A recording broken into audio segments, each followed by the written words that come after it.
2024 Fresno City Council meeting. The time is 9:03 a.m. City Clerk, will you please call the roll? Certainly. Councilmember Arias. Presente. Councilmember Maxwell. Present. Councilmember Chavez. Here. Councilmember Bredefeld. Here. Councilmember Esparza. Absent at the moment. Vice President Carbasi. Here. And Council President Perea. Present. We have a quorum. Thank you, City Clerk. Next is the invocation, which will be given by Pastor Robin Nino from LifeBridge Community Church. That will be followed by the Pledge of Allegiance, which will be administered by Councilmember Bredefeld. Will everyone please stand? Good morning, Pastor. Good morning. It's a pleasure to be here with you. Let's pray. God, we come before you today with humble hearts.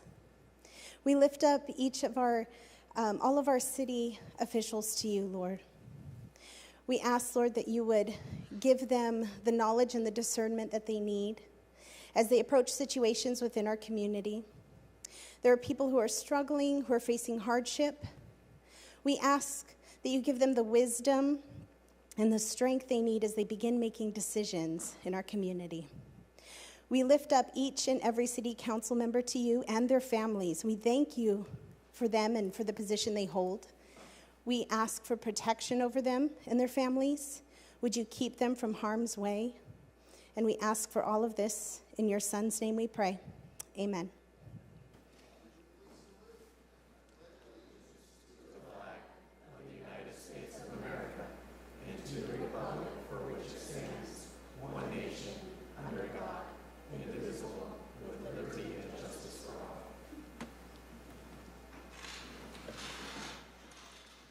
Thank you, Pastor.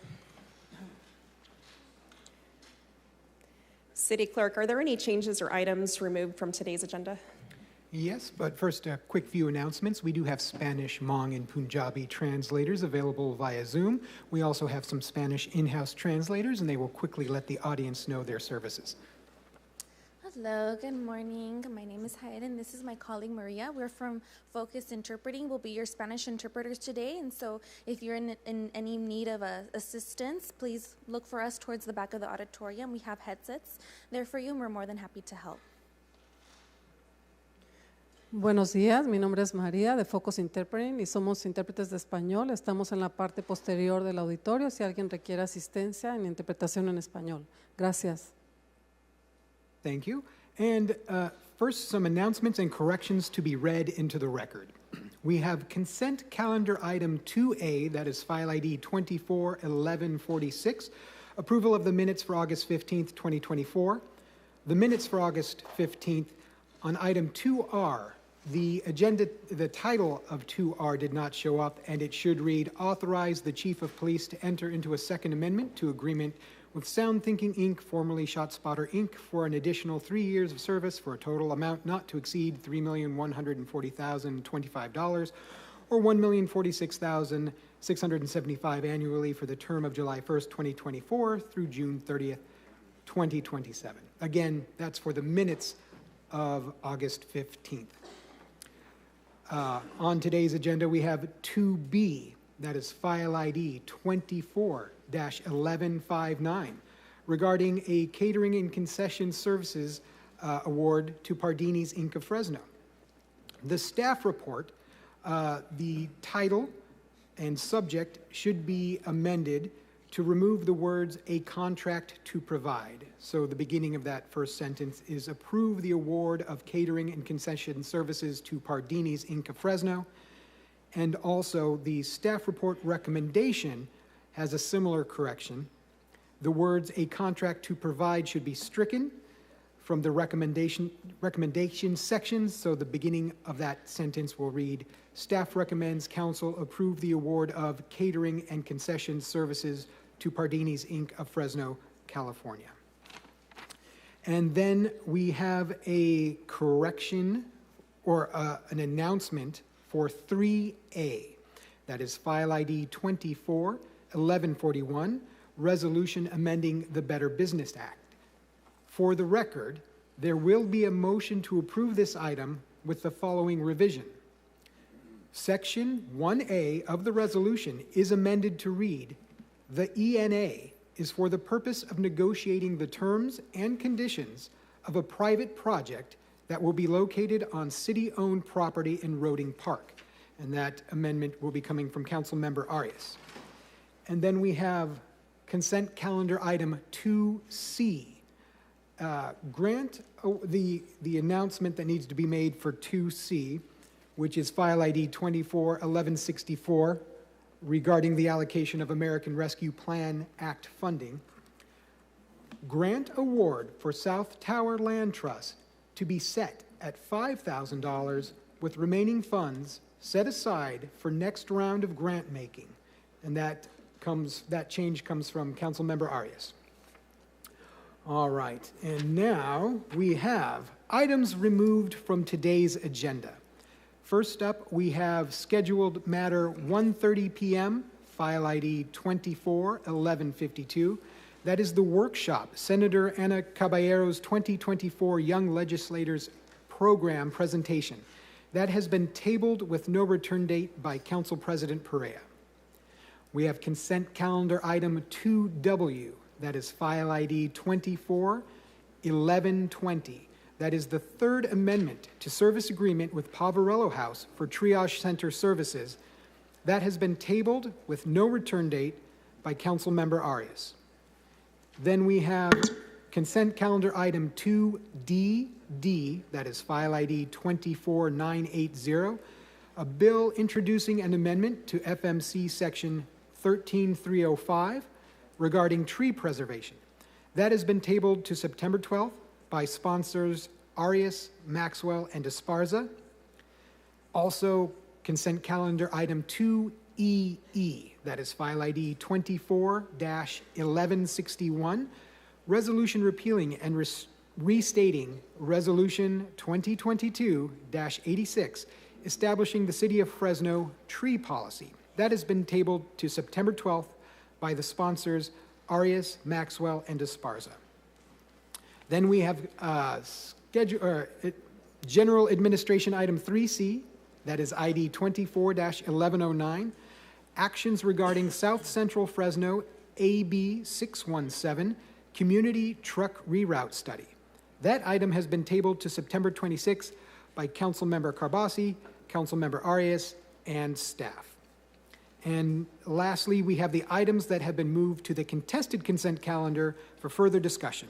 Those include consent calendar item 2B, file ID 24-1146, awarding a catering and concession services to Pardini's Inc. of Fresno, to contested consent by Councilmember Arias.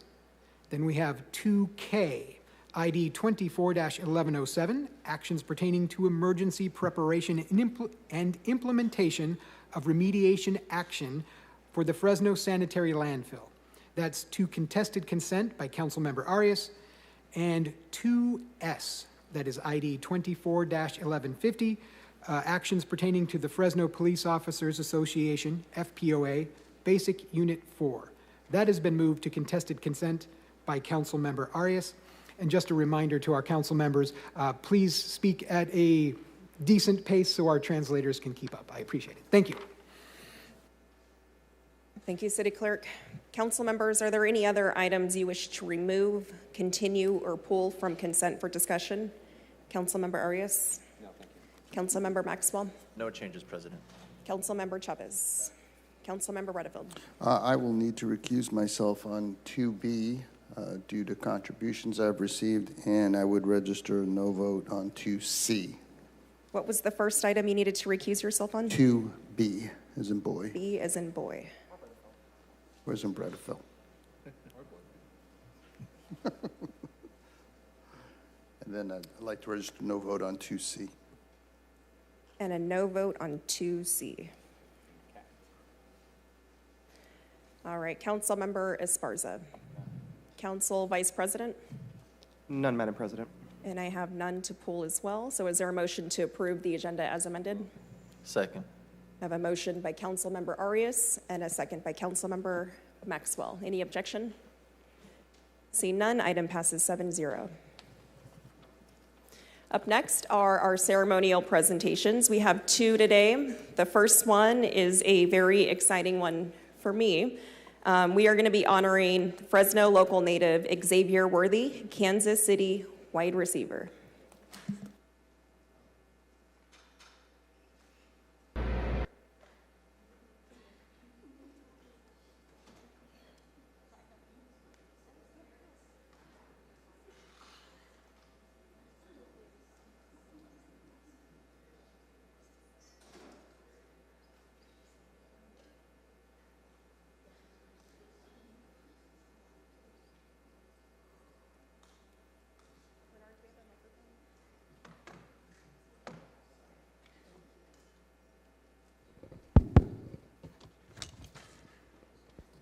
All right, so at this time, I'm going to ask up Nikki Jones, mother of Xavier Worthy, Nikia Jones, Nicholas Jones. If anyone would like to come up, I have Nicholas Jones here, Xavier's uncle.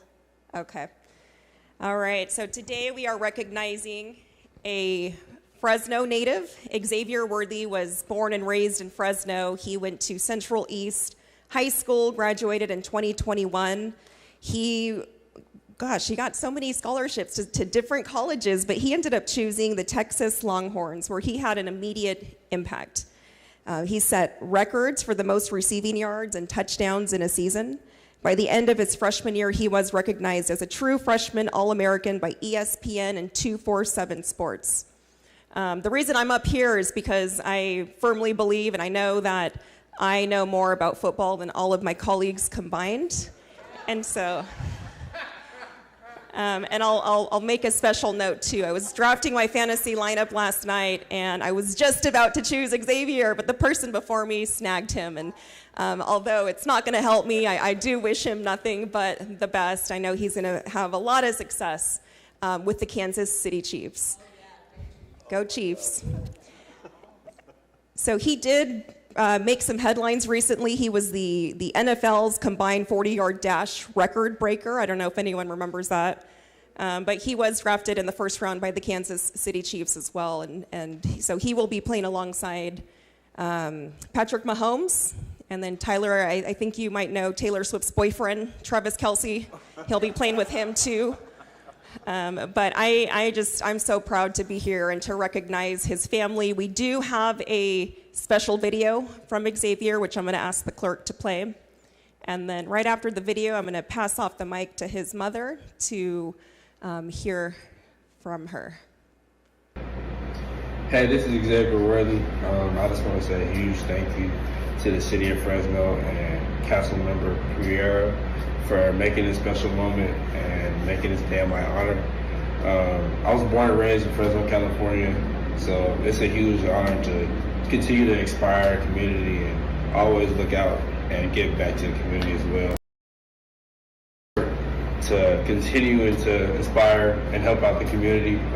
With that being said, I will be having a special day on my day in the city of Fresno, probably throw a camp or something. So thank you guys. Right on. So before I hand you the mic, we are declaring today as Xavier Worthy Day in the city of Fresno. So congratulations.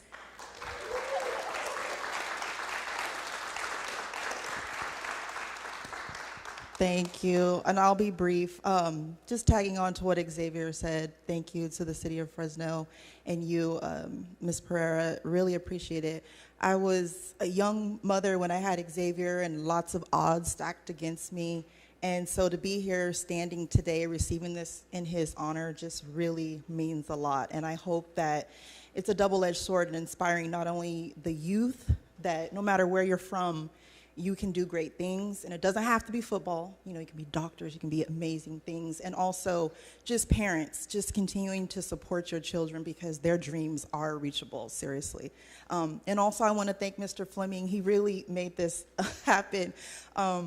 He went to the camp that my son had last year, obviously, and his son was there, and his son was really inspired, so it kind of inspired this act of kindness, and that's really what we want to continue to tag on with Xavier's Day, and again, having a camp probably, and hopefully seeing some of you guys. Again, thank you, and I want to give you a jersey on his behalf as well.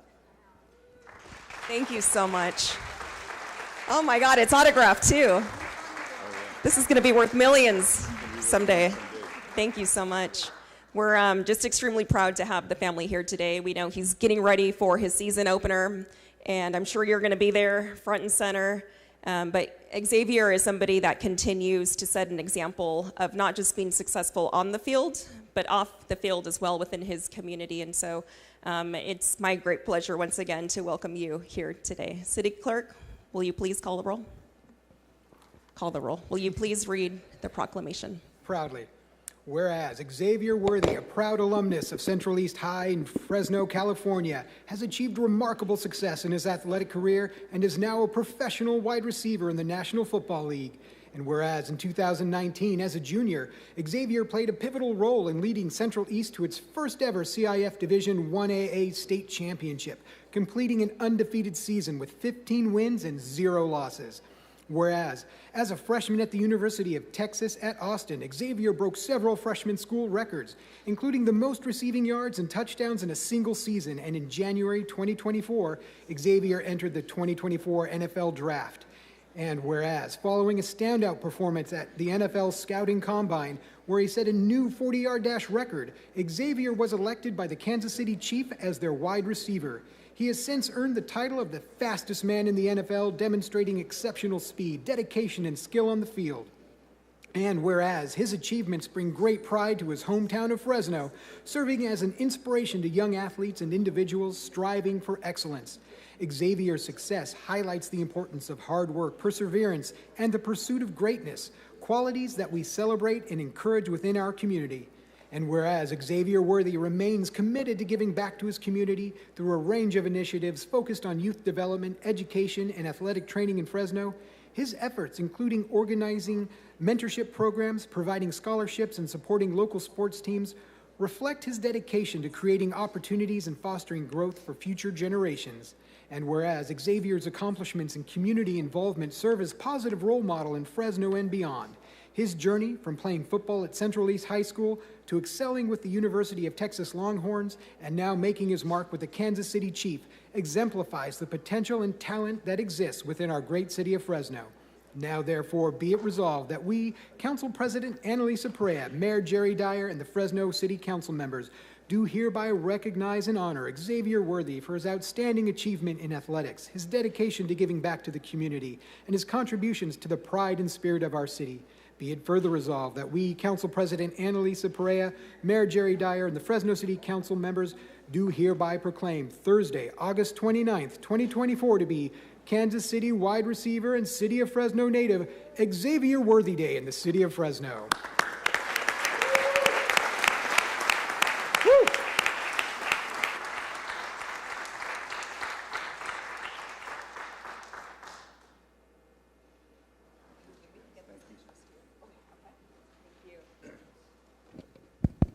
Up next, we have Pet of the Month, sponsored by the Office of the Mayor, City Manager, and the Fresno Animal Center.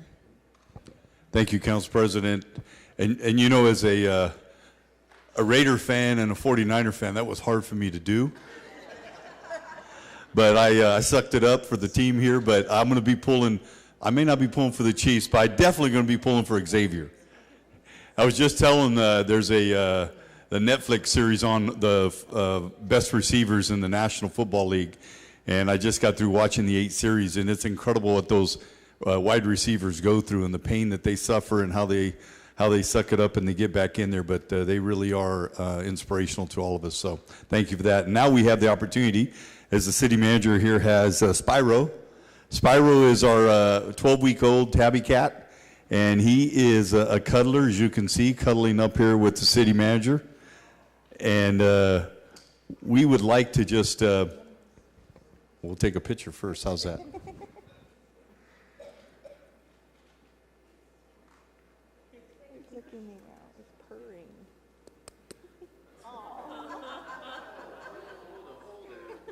Oh, that's a picture. Hold on. Hold on, baby. You know he likes my mustache. Yeah. Give me. Okay, come on. I'm allergic to cats, by the way. So if you see me sniffling over, I'm not crying over an item. But, you know, we have an incredible animal center, and we have a lot of pets that come into us. But the thing that we don't want to do is hold those pets in our animal center. We want to get them out the door as quickly as we can, get them adopted, and that's why we're here every month. We have a pet of the month, and so please, you can always go online and look to see what animals we have, what pets we have available for adoption. So with that, I will turn it over to somebody that knows a whole lot more about animals than I do. So like we said, this is Spyro. He's available for adoption. We have many kittens that come into the facility on a daily basis. So we're always looking for fosters and adopters for our feline friends.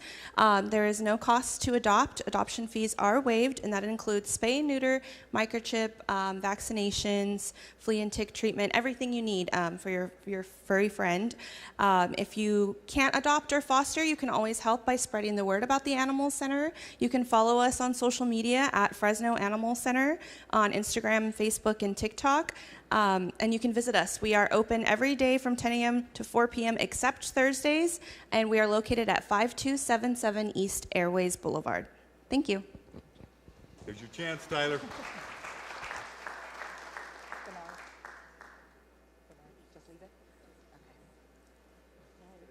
I think each one of you should hold a. Let's get a close-up of you here. Way too far away.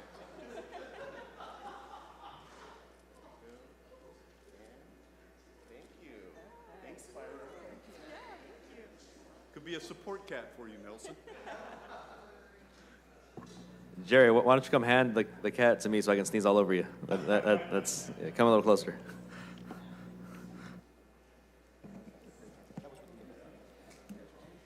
All right, everyone, we're going to move on to the council member reports and comments. We're going to start with Council Member Arias. Thank you, Council President. A couple of updates. I know we tabled the item for the truck study, but I did want to make a note for the record that we did receive communication from the California Air Resource Board, the San Joaquin Air District, AB 617, all requesting additional time too, in addition to all the business interests. So I look forward to that conversation, and I think we're doing a workshop prior to the item being discussed, so appreciate the administration for that. Additionally, I did have an opportunity to attend the Tower-specific committee, specific plan committee, and I just want to share what I shared with them, with the public.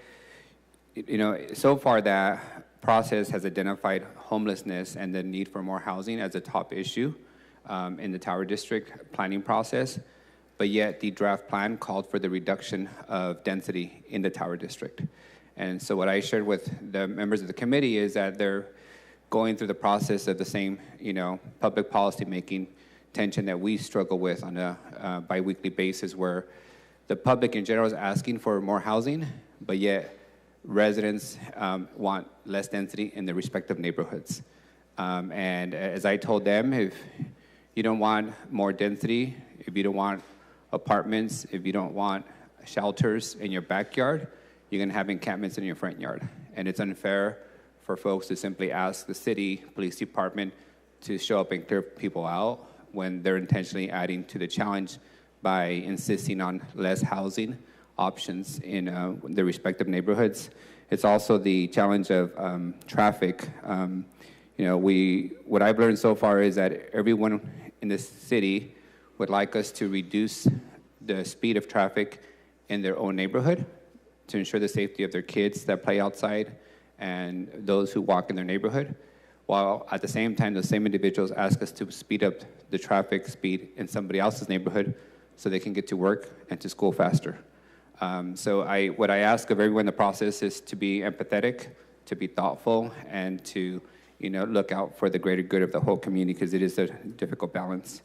Of informational items, City Manager, I'm getting a lot of complaints from city employees complaining about being ticketed by the parking enforcement folks, even though they have parking passes and they're on their dashes. So I'll follow up with you on that, on those items.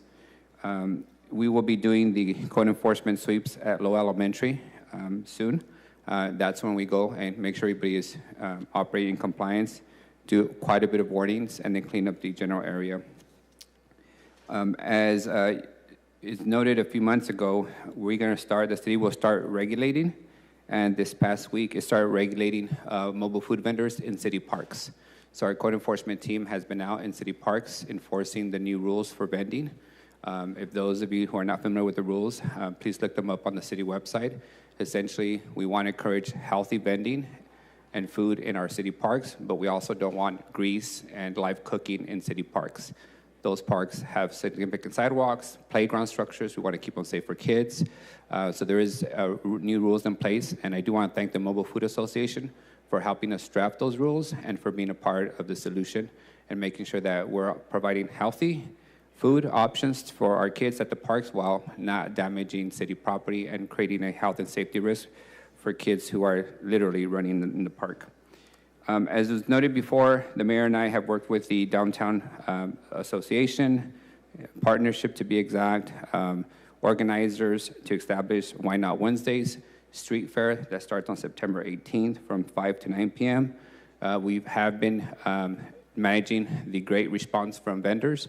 So far, we have nearly 100 vendors signed up to be selling on Why Not Wednesdays on September 18th. So I invite any additional vendors who are interested in participating to go on the Downtown Partnership website, sign up, and save your spot for the upcoming Why Not Wednesday Street Fair on September 18th from 5 to 9 p.m.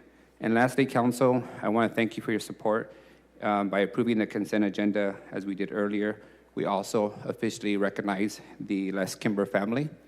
As the Council is aware, we awarded a construction contract for a $10 million regional park in West Fresno that's under construction as we speak. And by today's action, the park will be now known going forward as the Les Kimber Regional Park. So thank you to Mr. Kimber, who was one of our former colleagues on the City Council decades ago and whose family continues to contribute by operating the California Advocate newspaper and in being in public education in our community. So we'll see you at the ribbon cutting when the construction is done. And thank you again for your contributions to the city, but also for lending this city your father for so many years as he represented West Fresno and advocated for everyone, including helping and supporting the Cesar Chavez and the UFW movement in the city of Fresno. Those are my comments, Council President. Thank you, Council Member, and congratulations to the Kimber family. Up next, Council Member Maxwell. Thank you, Council President Perea. Just a couple of quick updates and thank yous. We hosted our 4th annual Beat the Heat event this last weekend. We had hundreds of families coming out from Central Fresno. We were able to provide students with backpacks and back-to-school supplies. We bought resources from City Hall as well as dozens of nonprofits throughout the city of Fresno. So thank you to everybody who was able to make that happen. It's one of the biggest events that we do in Central Fresno. Again, hundreds of kids, even more adults lined up to dunk Jerry Dyer in the dunk tank. It was a very successful event. Thank you, everybody who came out, everybody who donated and made it possible. This last week, we also welcomed back our Fresno State Bulldogs. We were out there handing out donuts this last week, as well as information about job prospects and paid internship prospects at City Hall, trying to create that pipeline from higher education to jobs here within the city of Fresno. So thank you for my staff for helping out with that. And lastly, happy birthday to my friend and colleague, Councilmember Carbasi, who had his birthday this last weekend, as well as my other friend, Nelson Esparza, be celebrating a birthday next week. So happy birthday to the both of you guys. Thank you, Council President.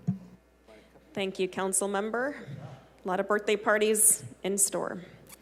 Council Member Chavez. Council Member Bredfield. Council Member Esparza. Yeah, thank you, Council President. Just a couple things. And I want to give a quick shout out to our fax team who quickly responded to a constituent request for additional amenities at bus stops here in District 7. Fax staff quickly responded to these requests, and we're happy to report that new shade canopies, trash receptacles, and benches were installed at 4 different stops. Southeast corner of Olive and Peach, northwest corner of Olive and Peach, northeast corner at Cedar and Turner, and northwest corner at Cedar and Harvey as well. So wanted to recognize those expeditious efforts. We have a new school in District 7 as well. Congratulations to Clovis Unified School District on their new school, Hirayama Elementary. The school is going to serve the children of D7 that reside in the very, very far eastern parts of my district, near Clinton and Fowler Avenues. So the opening of this new school is not just an exciting development, but really a beacon of hope and education for the future of our community. Yesterday, was it yesterday? Earlier this week, I attended the EDC, Fresno County EDC meeting on behalf of the city, along with the city manager, and we passed the EDC budget there as well. So that's a very quick update on the EDC matters. And yesterday had the privilege of chairing a meeting of the Fresno EIFD, Public Financing Authority. So I want to thank the finance staff for putting those reports together, and there's real simple action, just accepting the annual reports for the EIFD. That'll be all for me, Council President. Thank you, Councilmember. Council Vice President. Thank you, Madam President.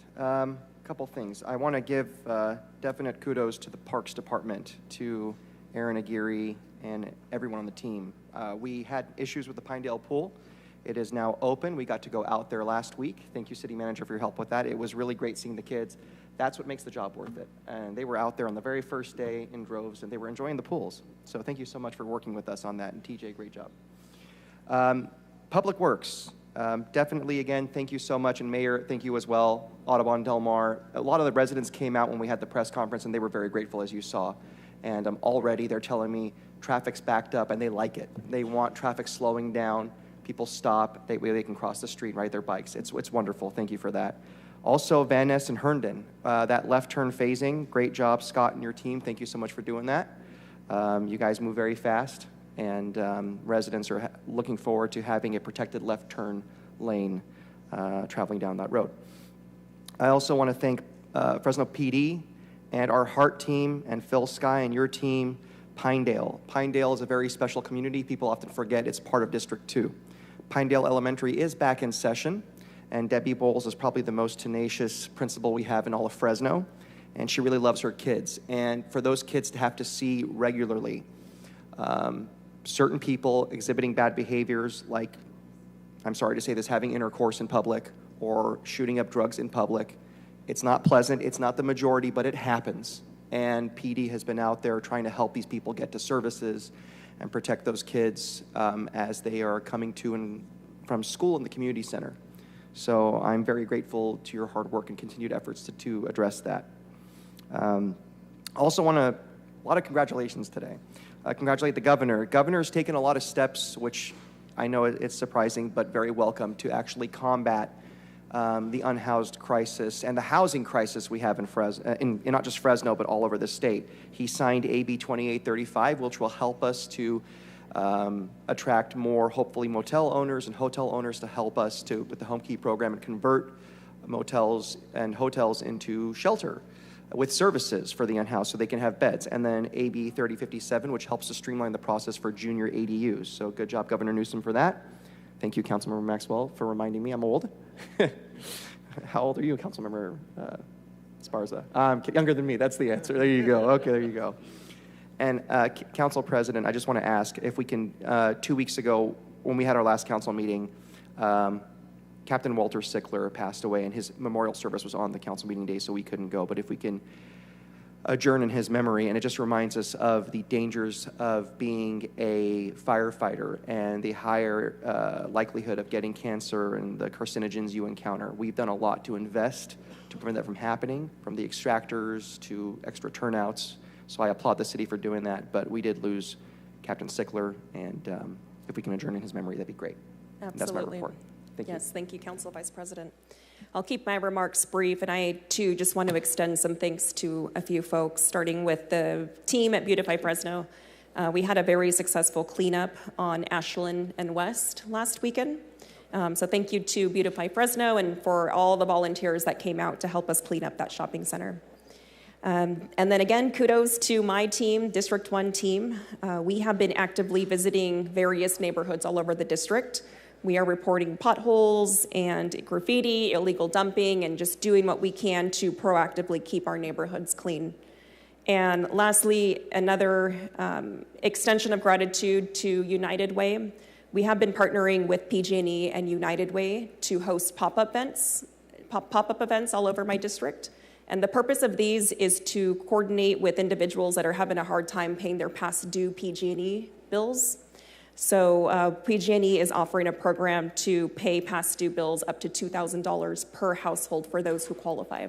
So we're doing what we can to make sure that as many District 1, but really citywide residents are taking advantage of this much needed program during these times. Up next, we have the mayor. Is the mayor still here? No report today. City manager? Yes, very quickly, as Councilmember Arias referenced, the AB 617 truck route study has been continued to September 26th, but on September 12th, we are going to do a workshop. This process started certainly before the Dyer administration and a few of you here on this dais, so I thought it would be helpful given the comments that have been coming in and some inaccurate information that's been out there about what it is and what it isn't. I thought it'd be good to go back to the beginning as to why we're doing, kind of the who, what, where, when, to educate the council and the public before we bring forward any action items. So that will be coming on September the 12th. And that is all I have. Thank you. Thank you, City Manager. City Clerk? Real quick, meetings next week for the City of Fresno. We have a Tower District Specific Plan Implementation Committee special meeting on the 3rd. That will be at the Ted C. Willis at 770 North San Pablo. Also a Tower District Design Review Committee meeting for the 3rd here at City Hall in room 2165. And of course, a Planning Commission meeting scheduled on the 4th at 6 o'clock in City Hall Council Chambers. For more information on any of those meetings, feel free to visit the City Clerk's website or give our office a call. Thank you. Thank you, City Clerk. City Attorney, any updates? Yes, Council President, just one. Yesterday, I appeared with our legal team before Superior Court Judge Robert Whalen in the ACLU case, where he declined to grant ACLU's motion asking for judgment against the city for alleged Brown Act violations. Judge Whalen disagreed with the ACLU in his ruling, citing clear facts in dispute. Some other procedural motions were also denied. Judge Whalen instructed the parties to set briefing schedule moving the case forward. And with that, that's all I have to report. Thank you, City Attorney. We're going to move on to scheduled hearing and matters. Up first, we have our 9:10 a.m. hearing to consider an appeal regarding the denial of CUP application P22-03906. The hearing will be held as follows. We'll first hear a presentation from staff, followed by the applicant's presentation if they're here and wish to speak. We will take questions from the council members, open it up for public comment, close the public comment period, and then we will discuss and take action. Good morning. Good morning, Council President, council members. Philip Segrist, Planning and Development Department. It's been several weeks since this item did come to the council, so did want to provide a brief little review, recap on what did occur. So this is an item that this item considers an appeal of the denial of a conditional use permit application. It pertains to Circle D Food and Liquor, which is an existing convenience store and gas station located on the southeast corner of Fresno and Olive Avenues. The establishment previously operated with a Type 21 alcohol license. However, in 2018, a fire occurred at the establishment, and it closed down and has ceased operations since. Based on the development code and the time in which the fire occurred and when the establishment closed, the establishment lost their rights under their prior conditional use permit. It was a legal non-conforming use, and it did not reopen within the specified time. And so now the applicant has come to the planning department to reestablish that use and applied for a conditional use permit, and it was subject to the Responsible Neighborhood Market Act. And in its review, the establishment staff found that the establishment didn't comply with all the applicable location restrictions, and the exceptions to those location restrictions could not be made. So the planning department denied the application. It was appealed to the Planning Commission, and the Planning Commission upheld the director's decision to deny it. And then the item was appealed to the City Council by Councilmember Esparza. And on June 6th, the item did come to the City Council. After a complete hearing, the City Council continued the item to a subsequent hearing to allow for additional time for staff to work with the applicant to try to reach a resolution under what's allowed under the Responsible Neighborhood Market Act. And so staff has revised the staff report. Staff did meet with the project applicant, did a site visit, went out to see the store. While it isn't open, staff did notice a significant number of shelves. The applicant also provided a pretty detailed list of items that would be included, provided and sold at the store, as well as a revised floor plan depicting where those items would be sold. And so staff agrees that based on the new evidence, the location would qualify as a general market. However, all of the other remaining exceptions could not be made, and still, staff cannot make the required findings to approve it. And so staff still maintains that the item should be denied and recommends denial of the conditional use permit. And that concludes my presentation. Thank you, Phil. Is the applicant here? Yes. Good morning. Good How morning, Madam President. I'm Dirk Puschel, and my business address is 923 Van Ness here in Fresno. And we first like to say that we appreciate the time that staff has spent with us at site. We had two goals when we began this process, and one was to improve the physical site, the landscaping, the building itself. You've seen those drawings. We have an approved conditional use permit, which also makes substantial improvements to the physical landscaping and other attributes of the site and the interior to the site, adding seating, new windows that did not exist before. And we appreciate the time that we spent with staff to have them determine that we are in fact a market. That was the other thing that we wanted to bring forward, that with this request that we were going to be providing a wide array of healthy choices. Specifically to the findings, the site is, first finding that you must make is that the site is not located in an area where the chief of police has determined the use would be detrimental to the area. As in your staff report, you have a memo dated July 20th of 2023, and I quote directly from that memo that the police department is not in opposition if the proposed uses agree to the department's conditions, and for the record, we do. We agree with all of the department conditions, not only of the planning department, but all of the project conditions. As staff has mentioned in the staff report, the use is in fact incidental to a larger retail use. Only about 3% of the facility is going to be selling or providing alcohol. The proposed use actually meets an unmet public convenience and necessity. We provided a letter dated August 7th with a series of findings, not the least of which is a series of studies that indicate that general markets, as we're proposing, provide substantial benefits to communities such as the one that it's located in. We also cited a RoboBank study regarding the grocery industry that determined that the thin profit margins associated with these markets necessitate a wide variety of opportunities for sale, and that when people come in and buy alcohol, their per site visit values go up. In other words, they don't just buy alcohol, they buy other things. So it's an integral part of the project.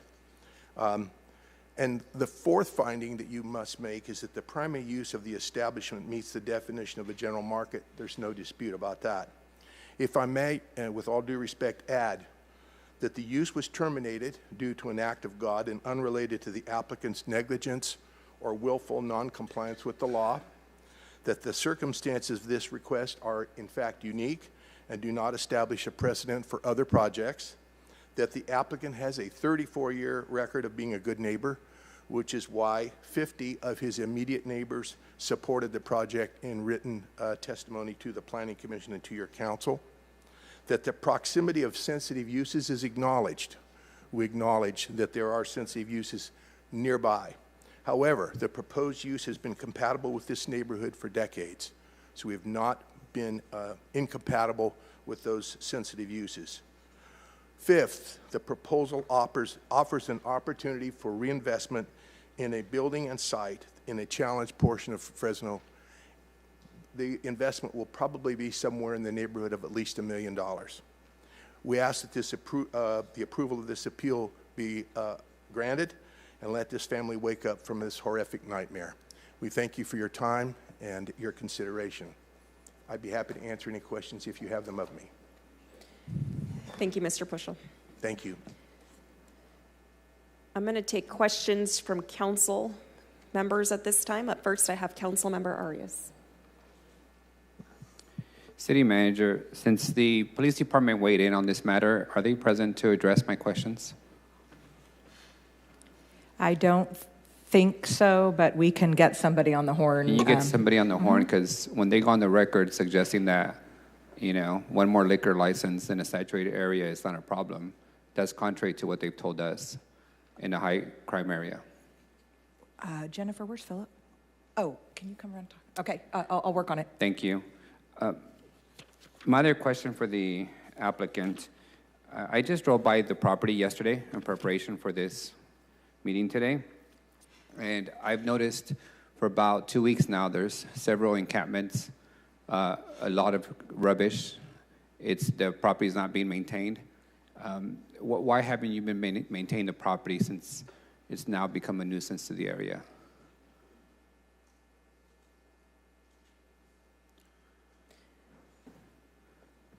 You're referencing being a good neighbor as part of the official record, but in your perspective, is that being a good neighbor, allowing the property to host encampments and piles of garbage that the city then has to clean up? Councilmember Arias, there were other people that wanted to speak in support of the project. Can you speak into the mic, please? Thank you. Would you like me to answer your question now? Yes, please. Yeah. I posed a question. Well, as you may recall, there was a dispute with the insurance company, and they have been spending thousands of dollars on the inside of the site, and they have had issues with graffiti and vandalism and people living on the site. They've called the police department to have them help them, but as you know, in that neighborhood, it's a tough problem.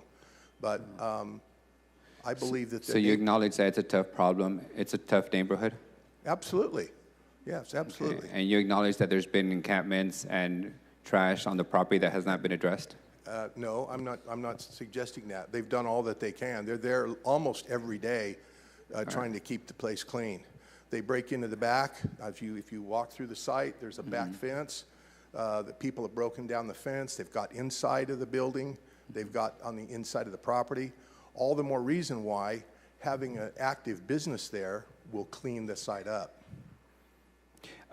You know, that hasn't worked for the operating Circle K on Olive or the operating 7-Eleven on Palm. Having an active business doesn't eliminate the transient, doesn't eliminate, especially when you're attracting the population by selling alcohol. So how are you going to be different going forward than you have been in the past, and how every other liquor license in that area has operated? Well, there's two differences that are two very distinct differences, Council Member. First is that we have provided substantial evidence to your staff that we are in fact a general market. So we have improved the nature of the business component, what we're going to sell at the site. And as you remember, there's substantial improvements to the physical building and the site itself. We have an approved site plan, approved conditional use permit. So there will be substantial improvements to the building that was there before the fire. I also should say that I don't know the operation of the other two people that you're showing as an example, but Mr. Kalia and his wife work there every day. They are the staff. Are you familiar with the Tower Market? Not I know where it is, Council Member. Okay. The reason I reference that is the Tower Market is also a general store without an alcohol license, and it operates effectively. And it doesn't have an alcohol license because there's already a saturation of alcohol licenses within that area. So it's very hard to make the convenience argument when you have an oversaturation of existing liquor licenses in that area. For the record, how many additional licenses are in that census tract per ABC guidelines? I don't remember the exact number. I want to say there's 3 additional. But as you recall... 3 beyond what the 3 census, beyond. what they But should be? As you recall, this use was there before Mr. Kalia bought the site, it was there for another 7 or 8, 10 years before. So it's been there since the 70s. There's been a convenience store there since the 70s. And do they intend to sell single-serve alcohol? We're going to comply with the City of Fresno Police Department requirements, which prohibit single can sales. And if you don't, you would be open to having your CUP and ABC license revoked? Absolutely. Are you planning to sell single-serve cigarettes? I'm not sure what you mean by single-serve. I'm sure the operator knows what that means. No, not at all. And there's no magazines, there's no adult magazines, there's no paraphernalia.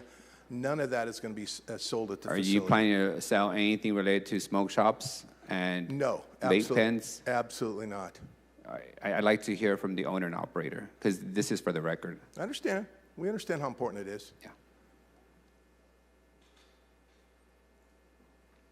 Thank you. As you know, you're in very close proximity to an elementary school, and the top issue in these neighborhoods are the vast amount of vape pens and cannabis and edibles are being sold in smoke shops and in quote-unquote convenience stores and general stores. Hi, good morning, everybody. Good morning, how are you? Good. My Can name you is speak a little bit closer into the mic, please? Thank you. Yeah, I don't speak very well English. It's okay. But I'm requesting you. I was there 94 in this business, and we are operating. I have for my daughter to take care of them this business to earn this money because reason we close we are 1918 we are closed because we got a big fire, everything damaged in the store. So we are fighting with the insurance. They not pay the money for the fix the store, and then we get the loan to fix them. And we still going to the claim with the insurance. That's not done yet. So we have all the proof. That's why we get the loan, fix the store, everything. Then we want to open the store. Then we have a requesting we need to apply for CGP. They say you have to prove. Then I don't know why we have so many problems. We don't know. We are 30 years. We need to give me condition permit back. We can operate the store without alcohol. My question is, a general store is a very generic term. So I want to know, do you plan to sell glass pipes? No. Vape pens? No, nothing, anything. Cigarettes? No, only just cigarette, that's it. Alcohol? Alcohol, yes. And what sizes of alcohol are you planning to sell? Are you selling 40-ounce alcohol bottles? Are you selling? Yes. So you're going to sell single-serve alcohol? No, nothing, no like that. We know the law. We can't do anything. 40 ounce? Okay. If I may, he's saying that he's not going to be selling the 40 ounces. Yeah, I understand. Can somebody read for me, for the record, what the conditional use permit explicitly allows for sales to occur on this proposed site? Is there a list of merchandise that's allowed to be sold under their proposal? Are you asking what would be allowed under the Responsible Neighborhood Market Act? Yes. If this was to be approved as appealed, what would be allowed to be sold in that store? So the Responsible Neighborhood Market Act, it not necessarily identifies items that can be sold, but has a list of prohibited items. Correct. So those single sale items, just regular tall of a certain size, standard tall cans, I don't think those are permitted, but they might be in packs of 3. They can't be split up. Mm-hmm. Individual small single shots of a certain size, and those, I can't remember the name of them, haven't bought one, but the something ball. The buzz balls, those items, and other beer. So it's really kind of goes on size and quantity in which things are sold. So Can they sell the products that are sold in smoke shops? Not too familiar with the items sold in smoke shops, but if glass it's, pipes, vape pens, marijuana, paraphernalia. Under the RNMA, there wouldn't be a prohibition on those items. It would be prohibited. There's no prohibition. So they would be allowed to sell those items. Yeah, they could. They could under the operational statement. Didn't list any items such as that would be proposed to be sold. Okay, City Manager, you had a response to my question on why the police department's suggesting approval? So I apologize. There is a funeral for an officer today, so most of the troops are attending the funeral. But I want to distinguish between the letter that is submitted as part of the routing of a project. These come from the district POP officers for any application that gets routed, and they look at it from the lens of the Muni Code and Penal Code of providing comments. They don't look at it through the lens of the RNMA, but how PD has a specific role in the RNMA is the police chief is supposed to, and this sounds like a double negative, but I'm going to read it exactly as it says in the code. The police chief would have to say, the site is not located in an area in which the chief of police has determined the use would not be detrimental to the public health, safety, or welfare, or would increase the severity of law enforcement or public nuisance problems. I do not believe the police chief has stated this. So she has not. So if she has said it's not detrimental and it would not increase the severity of law enforcement, that is the police department's opinion through the lens of the RNMA. The POP officer's letter that was referenced, they don't have the experience or expertise to weigh in on the RNMA. It's just the regular development standards for any project in any district, whether it was subject to the RNMA or not.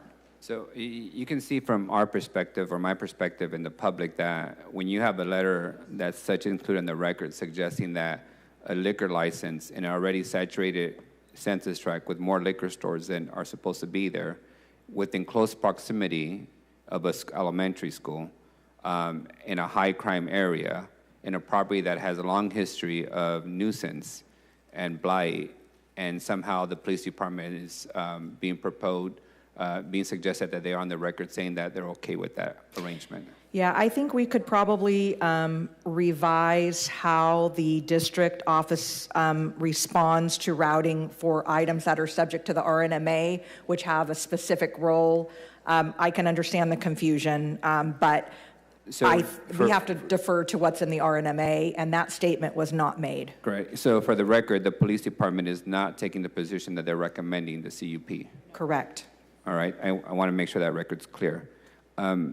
This, of course, is legally and technically in my colleague's district, but I will tell you right now that we're working on a smoke shop ordinance because the smoke shops have become a significant blight and health and safety risk to the general public and to the kids of our city. Right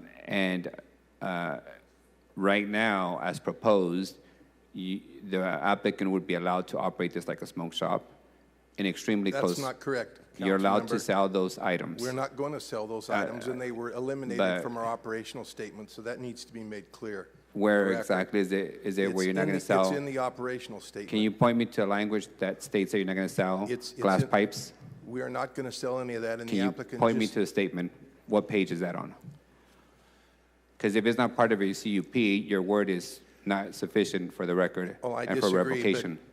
I'm telling you for the record that we're not going to sell those types of items. And I But, also have sir, a you're list. not the owner. I'm the authorized representative. I also have a list of the foods that we're going to be selling, which is extensive. And Is I that can on the hand official record?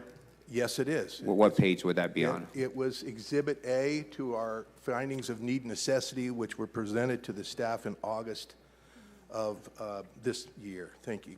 Exhibit P2. Yeah, P2? Yeah, the very end, the very end.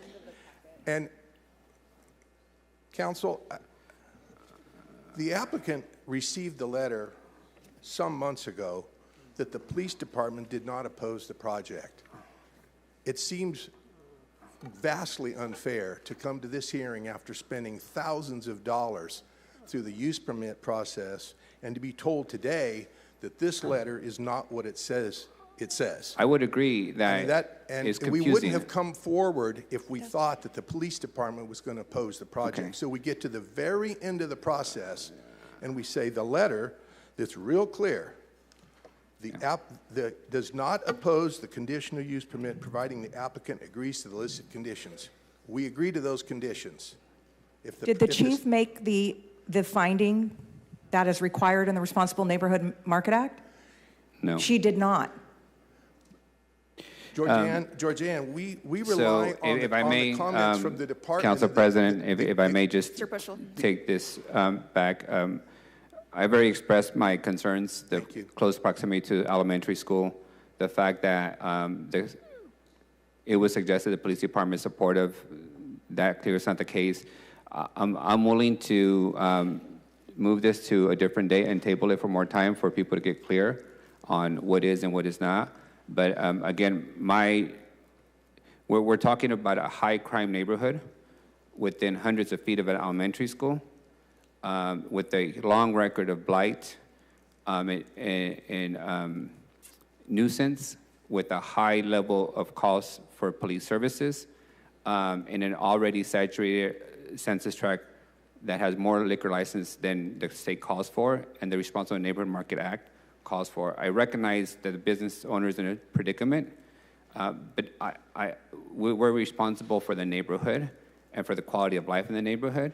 And so if there's more time needed, then so be it.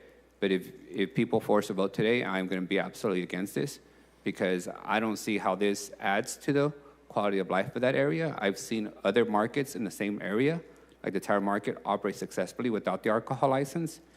It is common sense that selling alcohol attracts a significant amount of nuisance. I don't want that attraction next to an elementary school. When we're spending a record amount of resources trying to clean up and make those areas safer. So those are my comments for the day.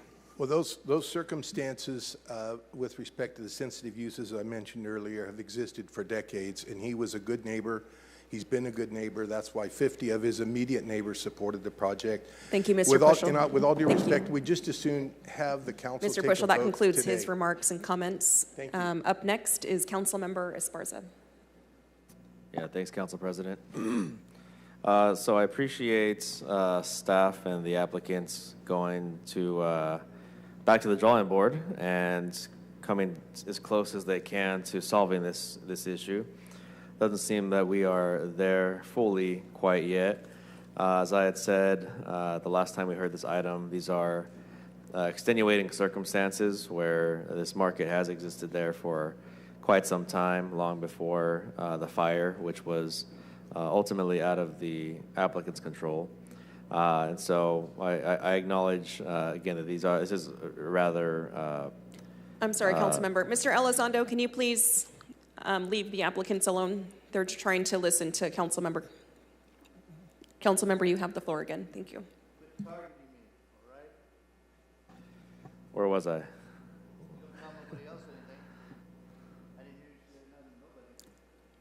Mr. Elizondo, you're interrupting the meeting. This is your one and only warning. Thank you. Councilmember Esparza, you have the floor. Thank you. So this is, an unfortunate predicament that the applicant finds themselves in. But given the fact, again, that it has been there already, the neighbors support it, that I think there have been, since the last meeting, the last hearing, substantial improvements from what the property was to it now being in the category of general market. I tend to err on the side of an operational general market on this parcel would probably be preferable to having another vacant property there in the neighborhood.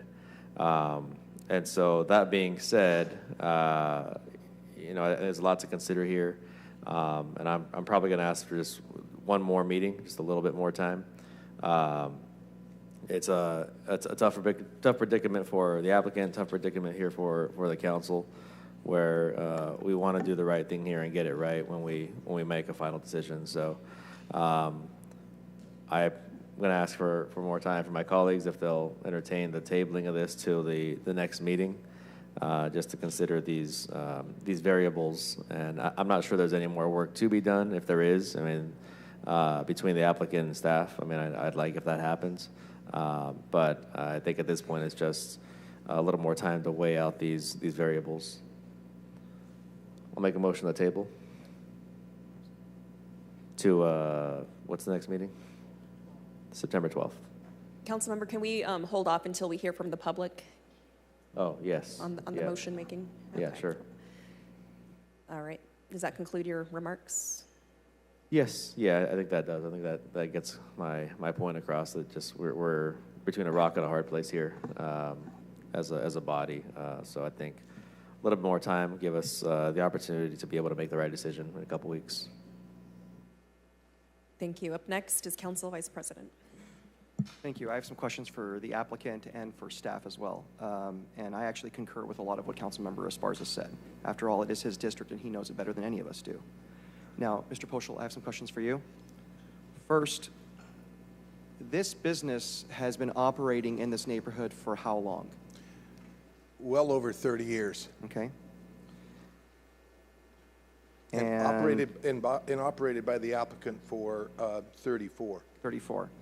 And for the applicant themselves, have they ever had a series of complaints by law enforcement or any charges or any history of any issues at the location? No violations. No violations. I'm not trying to represent that it's been perfect because that wouldn't be accurate. But nothing no, sir. out of the ordinary? No, sir. Okay.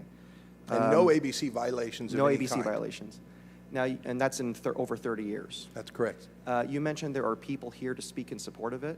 There were, yes, there are people here. I'll tell you what, why don't you choose one to come up and give us their take on it? Oh, I'm sorry. Hold on. I apologize. Council President will open up public comment. They'll do it at that time. I apologize. Okay. Thank Sorry. you for that. Question for staff. Thank you, sir. Thank you. The RNMA, just to be very clear, does the RNMA itself prohibit the single sales of alcohol? Yes. That's interesting because when we heard the RNMA, my reason for opposing it was because it specifically couldn't stop the single sales of alcohol. What's changed? Can you, well, first I'd like to provide clarification on the single sale items. I know you can sell craft Let me put it beer. this way. The little tiny bottles of rum, for Mhm. example, does the RNMA prohibit a business from selling that? Yes. Okay, that's new. That's good, but I'm a little surprised there. Yeah, let's double check on that. So it would be prohibited products would be wine in containers of less than 750 milliliters, single containers of beer, malt liquor, wine coolers, or similar alcoholic beverages not in original factory packages of 3 packets or greater, subject to the following exception: craft beer, which is originally packaged in a single 22-ounce bottle, distilled spirits in containers of less than 375 milliliters, as well as paper and plastic cups in quantities less than their usual and customary packaging. And that was in the original RNMA this body passed? Yes. I'll go look at the record. That's interesting. Okay. Okay, thank you very much. So I heard a lot of questions asked of the applicant. Mr. Poschel, if you can come back up, I have some questions. I think I felt your frustration. I know there are bad operators out there, but this business owner has no control over how others operate their convenience stores or market stores. So I'm a little confused how you're being held to a standard based on how other people operate when this business and this owner has no real record of any significant violations or ABC violations. That's correct, and I think the big difference is, with all due respect, Councilmember Carbasi, is that this is owned and operated by the applicant. It's not a franchise store or a series of employees that have no interest in compliance. Okay. Just to be clear, is this a smoke shop? No, absolutely not. Have they ever sold vape pens? No. Okay. I'm just not sure why he's being profiled, or that's the wrong word, why he's being singled out. I think Indian Americans have a history of hard work, especially in the convenience store business, and they have a good record, and they're a very important part of our tax base. So I'm not quite sure what's going on here, but it's raising a lot of red flags with me. Thank you, Mr. Council Member. Yeah. That's all I have, Mr. Poschel. Thank you. Okay. I agree this process is vastly unfair, as one person said earlier. To punish this immigrant family with a good record over 30 years as a good neighbor because of an act of God is wholly unfair. Unfortunately, to suggest that this business will be a bad operator because of the actions of other businesses they have zero control over is wholeheartedly unfair. And as it stands, the so-called Responsible Neighborhood Market Act protects bad actors, actually raises the values of their businesses, and those businesses are the real threat to our kids that do actually sell vape pens when they shouldn't, that do allow paraphernalia to go on sale when it shouldn't, like in communities like Pinedale, and they're around our schools.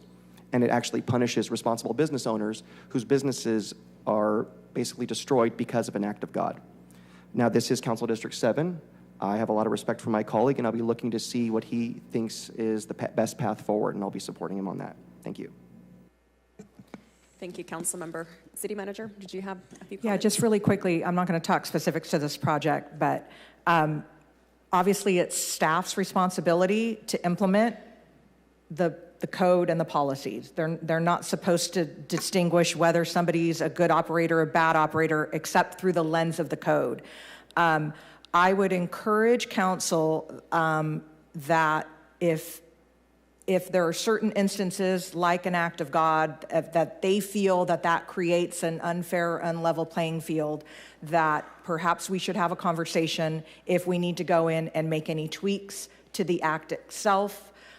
Because other than that, staff has to look at the words on the page of the act and implement it as it's written. They're not supposed to be deferring to what they feel. So I understand, and also I will fix the issue of the POP officers responding outside of the lens of the RNMA. I'll make sure that RNMA issues are addressed in a different way than any other CUPs to prevent that confusion in the future. But I hear what you're saying. I agree. I'm also sympathetic, but we don't get to look at through the lens of sympathy. We just have to implement based on the policies that you've passed. So if you're interested in sitting down to looking at something that may have some sort of exemption or something for businesses that have been affected by fire, just reach out to us and we'd be happy to sit down and discuss. Thank you. Council Member Carbasi, you wanted to ask a clarifying question? Thank you, and this is for legal counsel. I just want to clarify my question regarding the RNMA. So let me put it this way. If you have an existing CUP before the RNMA was passed, and you currently have the ability to sell those single sale small little bottles of alcohol, are you exempt from the RNMA? So are those businesses able to sell? So prior to the passage of NRMA, you may be able to sell those singles. So the vast majority of liquor stores or problem liquor stores can still sell them, and the RNMA doesn't do anything to stop that. I don't want to get into a vast majority, or I don't have those numbers. Put it this way: does the RNMA do anything to stop a large number of liquor stores in Fresno from selling single sale bottles of alcohol? I think that's a subjective call. I'm not comfortable answering that, Councilmember. Can you answer that question in a factual way? Does the RNMA allow many businesses in Fresno that are liquor stores to sell single sales of alcohol? I'm sorry, Councilmember, that's still subjective in my mind. Don't worry, Miguel's not watching. It's okay. You can say it. I don't have an answer for you. Okay, thank you. Thanks for trying. Councilmember Chavez. Thank you, Council President. Just in the conversation that was going on with the applicant and my colleagues, the city manager and I had a conversation. She did touch upon it, but I think with RNMA being so new, I think we have to kind of, it's called codifying it, institutionalize some of these policies. I think this was always intended to be a mechanism for us to be able to regulate and control how many of these liquor licenses we had across neighborhoods, and I do agree that is a challenging neighborhood. I think, Dirk, you know that. I represented that area on the school board, and I believe it's Webster Elementary that's right down the street from there, so we definitely don't want to set up our kids to be exposed to that. The purpose of RNMA, for folks that are wondering how that came about, was myself, my council colleagues had individuals that were selling not just the single use, but the smaller liquor bottles. We had folks that were falling asleep on the sidewalk, people that were defecating, people that were urinating.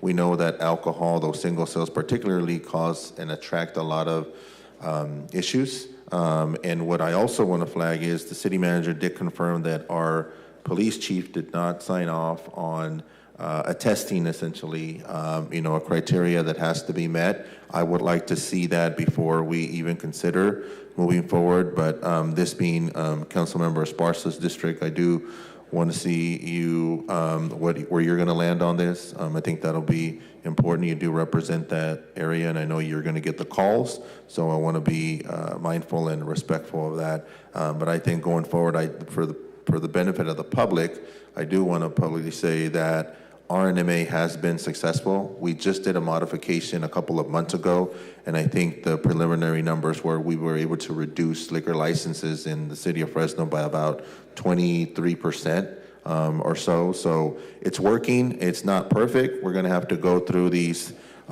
piecemeal situations, but I think that gives us an opportunity to send that message that if you're going to sell a certain type of product in the city, you have to be responsible, and we want to make sure that you put in as many mechanisms and safeguards for kids and families that frequent that area. Thank you. Okay, at this time, we're going to open it up for public comment. I do have a few cards on this item. The first up is Beldev.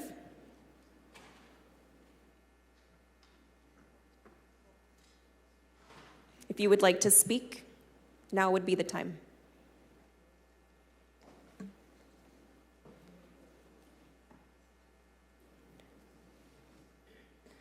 Good morning. Good morning. You have 3 minutes. Yeah, so my name is Sean Dang. I've been in the industry, liquor industry, right after I graduated from high school for 30 years. And to Council Member Arias's point, I think he'd mentioned Tower Market selling everything but alcohol. That might be one of the only stores or one of the few in town that's doing that and might be successful. But from my experience, that is not the case. You're not gonna make a decent living or make any kind of living at that if you're not selling alcohol in a convenience store. So Baldev Singh has been at his location since '94, as has been stated many times. Unfortunate event, we all know there was a fire, electrical fire. CUP was not in effect at the time. I mean, what I just don't understand is why is that pertaining to him now? The location was in existence in the past. I think it's completely unfair, and I understand we need to stay between the guidelines and the rules, which is fine, but I don't think these are pertaining to this particular situation. Thank you. Thank you. I have a card from Anup Singh. He had to leave. Okay. And then Beldev, you're okay with passing? Okay. Would you like to speak? Okay. All right. Are there any other members who would like to speak on the 9:10 a.m. item? Please state your name and you'll have 3 minutes. Miss 5250, crazy for justice. I think it is extremely unfair that a business that's been operating for 30 years, that had a fire, is trying to reopen, and you guys are the ones responsible for the oversaturation of liquor licenses. This is not our fault. This is your fault. And now this business is getting penalized for that. And forcing all of us, I don't know how many times that we've had hearings on this item. That is a complete waste of time. What you should be doing is pulling some of them. keep an eye on some of these. You're saying that they're selling vape pens, they're selling stuff that they're not supposed to sell. Put them out of business then. Send an undercover in there and catch them red-handed and close them down. Don't penalize these people because they had an electrical fire. And don't put us through all of your political bullshit because there's an oversaturation of liquor licenses. You guys are ridiculous. And there's, 8 out of the 12 of you up here that can't comply with the California Vehicle Code. So I don't think you have any right to be telling this man what he can do and what he can't do. Thank you. Please state your name and you'll have 3 minutes. Peace be with you. The Lord is my strength and my defense. My name is Fernando Paul Elizondo Sr. I know Mr. Kalin for 20 years. I've worked with him. I understand his situation. What we have here is a malicious prosecution. I'll read it to you. By chance, I brought this along with me. It says, the wrong situation of criminal proceedings against someone without reasonable grounds. They intend to sue or malicious prosecution. Reference to the wrong initiative of criminal or civil proceedings against someone without reasonable grounds, often with the intent to harass or cause harm. The legal term is used when someone files a case without probable cause and for possible other than seeking justice. I'm not an attorney. I'm practicing democracy. And we have a double standard here. You talk about pipes, selling pipes. You guys give them away right there at the health department. What are you talking about? You talk about school. I live in the city district, the Tower district, and there's schools all around there. And all you do is sell beer and people. I live there. I know what's going on there. Then you open up another place over here at the breweries. All these places just opened up. What I see is you are trying to take his license away so you can issue it in to somebody else's, some of your friends or whatever, so that he can not sell any products. He's been there for about 20 years already. There's you can't produce any charges against him, anything there, so there's no grounds. All you guys are doing is what they call a double standard. You are double standard. It's okay for this guy to do it because he's my friend, but he's not all right for him because he's an alien. Whether you say it or not, read between the lines. And you got to quit targeting me. I was not doing nothing out of order. You just don't like me because of what I said. You don't know your own gender. How can you make decisions? Anyway, my 3 minutes are up. Yours have just begun. All right, thank you. Are there any other members of the public who would like to speak on the 9:10 a.m. item? Please go ahead and come up at this time. Good morning. You have 3 minutes. Please state your name for the record. Christopher Pohl. Okay, number one, I'd like to address the city manager. She made an assumption.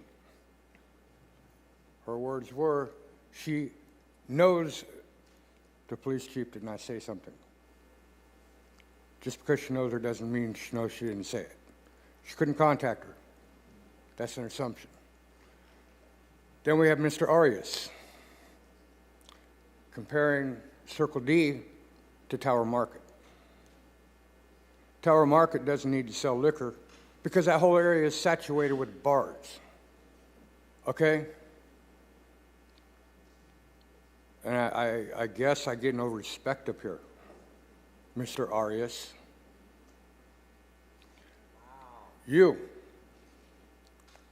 I appreciate your understanding, and I appreciate your understanding. I've known Mr. Baldev for many years. He's a good person. He will help anybody with whatever they need. He will run by whatever rules are set. He has not violated any rules in the 34 years of business.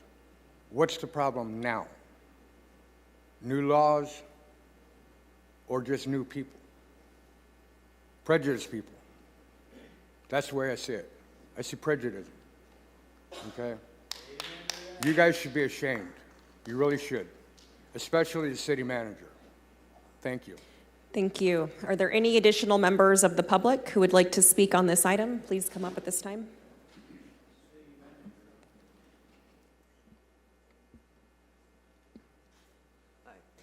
Good morning. Please state your name into the mic, and you'll have 3 minutes. My name is John Torres, and I know Kayla for a while, and he is. I'm here to support what he said. He is a good man for what I know him. And when you say that his place is a rubble, how long has it been? Have you really been there? Because I've been over there not too long ago. It hasn't been that clean since all these years over there, and he has cleaned up that place. But what this guy's saying that all that rubbish, that's just nothing but bullshit right there. Because I go there today, and I bet you that you'll see that place clean. But Kayla is a good man. Can't put him down for somebody else's mistakes. Thank you. Last call. Any additional public comments? This is for the 9:10 a.m. public hearing. Please come up at this time. Seeing none, I'm going to close the public comment portion, and I'm going to bring it back up to the dais. And up first, I have Council Member Esparza. Y'all make a motion to table this item to the September 12th meeting. Can go back in time. September 12th meeting. Okay, I have a motion from Councilmember Esparza to table it to which date? The next council The meeting. next September council 12th. meeting date, and that was seconded by Council Vice President Carbasi. Any objections? Seeing none, item passes 7-0. Up next, we have the 9:35 a.m. joint meeting of the City Council, the successor agency to the Redevelopment Agency of the City of Fresno, and the Fresno Revitalization Corporation. This pertains to actions by the successor agency to the Fresno Redevelopment Agency pertaining to the dedication of a portion of property owned by the successor agency to the Fresno Redevelopment Agency for the purpose of a public street easement on a portion previously vacated Santa Clara Street between O Street and N Street. This is in District 3. Good morning. Do we have a presentation from staff? A brief one, yes. In 2004, the agency vacated that portion of Santa Clara between N and O Street in preparation for a mixed-use development of about 10 acres that was intended to be within a campus setting and included the closure of sections of Santa Clara as well as the closure of most of N Street. The full development did not materialize. The Surplus Land Act came into effect and requires the disposition of agency property. Though vacated, this section of Santa Clara never stopped serving as a public street. The agency is seeking to rededicate this section to allow agency parcels to be marketable and to rededicate the property back to the city for its continuous use as a street. And I thank you to Public Works, Jason and Jill, for preparing this rededication. Thank you, Director. I'm going to open it up for public comment. This is the 9:35 a.m. item. Would any members of the public like to speak on this item? Please go ahead and come up at this time. Seeing none, I will close the public comment portion for this item.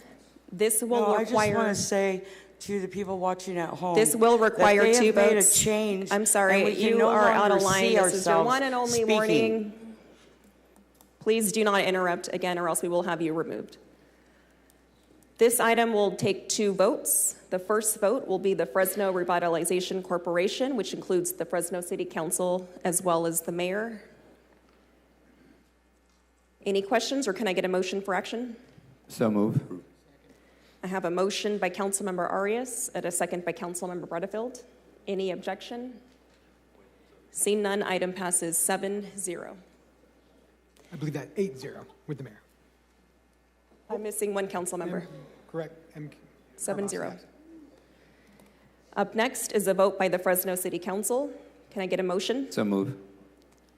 I have a motion by Councilmember Arias Second. and a second by Councilmember Bredefeld. Any objection? Hearing none, item passes 6-0. Thank you. All right, that concludes our timed items. So we're going to move on to the consent calendar. Do any council members wish to register a no vote, abstention, or recusal who have not already done so? Who have not already done so? Please punch up.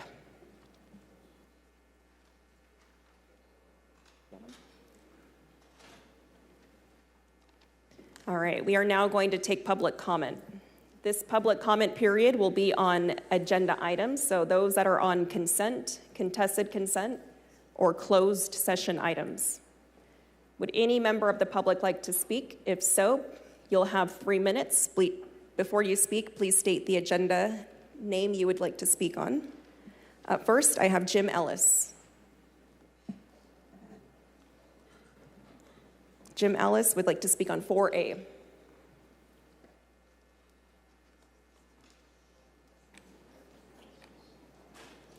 Good morning, Jim. You have 3 minutes. Yes, thank you, Madam Council. I'm here to speak about the homeless. I have a couple situations. First in Nice at Walgreens, Kohl's, and at Target and River Park.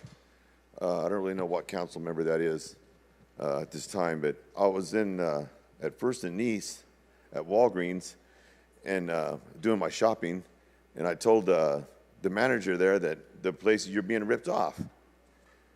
And she goes, we can't do nothing about it. Our corporate says we have to let them do what they want, and they can walk out whatever stuff they want.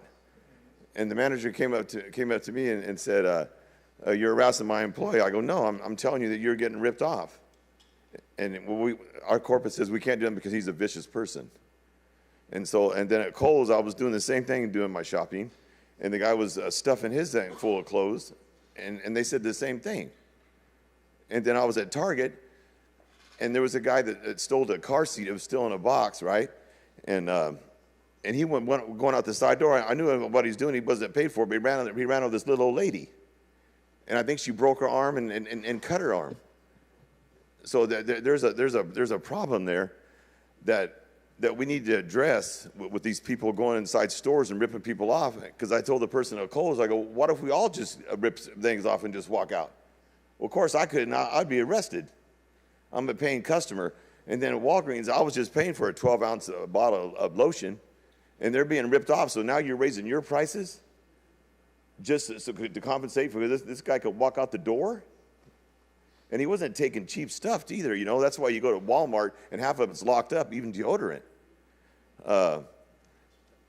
So I find it hard to believe, because I love this country. I grew up in the 70s.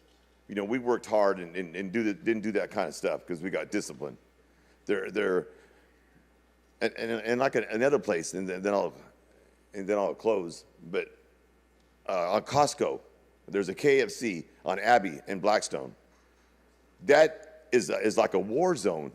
My wife went there one time, and she couldn't even draw $20 out, man, without being harassed. There is people smoking crack pipe if you go to T-Mobile right outside the window, and you're sitting there trying to make a deal on a phone. I mean, my question to all of you, if I was to drink in public, would I be arrested? Come on, we could do better than that, man. This is the good old USA. You know, and Gary, is this your area? I mean, you're advertising, you're running for a city council, a county seat, and you're a veteran. I mean, the way I see it, speaking of my race, in that area that we're talking about, Mike, it seems like you're concerned. You know the area because maybe you shop there. But how are we going to supply an army? You know, you're running off. You're a veteran. If half of our kids are on dope, you know, in the old days, you used to go to boot camp and you'd be ready to fight in 6 months. I wonder why Russia and China are laughing at us, because they can't kill us military through technology. But I'll be damned, they can dilute our kids' minds. And to me, that's sad. So that needs to be addressed. Thank you, Mr. Ellis. But And I had a reminder from the city clerk that item 4A is a separate item. It's not on consent or contested consent. And so we will take the remainder of public comment for 4A when we do hear that item a little bit later in the day. Right. Thank you, Mr. Ellis. So, Gary, if that's your area, drive Up by there. next is Brandy to speak on item 2C. Drive by there. I took my wife to the KFC, right? Before I went out the door, there were 2 people. Thank you, Mr. Ellis. Good morning, Brandy. You have 3 minutes. Thank you. I'm Jessie Yatusi. I first want to express my support of these nonprofits. There's a lot of them that I've had the privilege to watch make a difference in people's lives, and this is the things that we absolutely need more investment in is in our the nonprofits that know and can address the issues in our community better than other people. I'm grateful for each and every one of those organizations and excited to learn about some of the 2 of them that I did not know about. But I'm also here to ask that the funding for South Tower Community Land Trust be restored to what it was on for $25,000.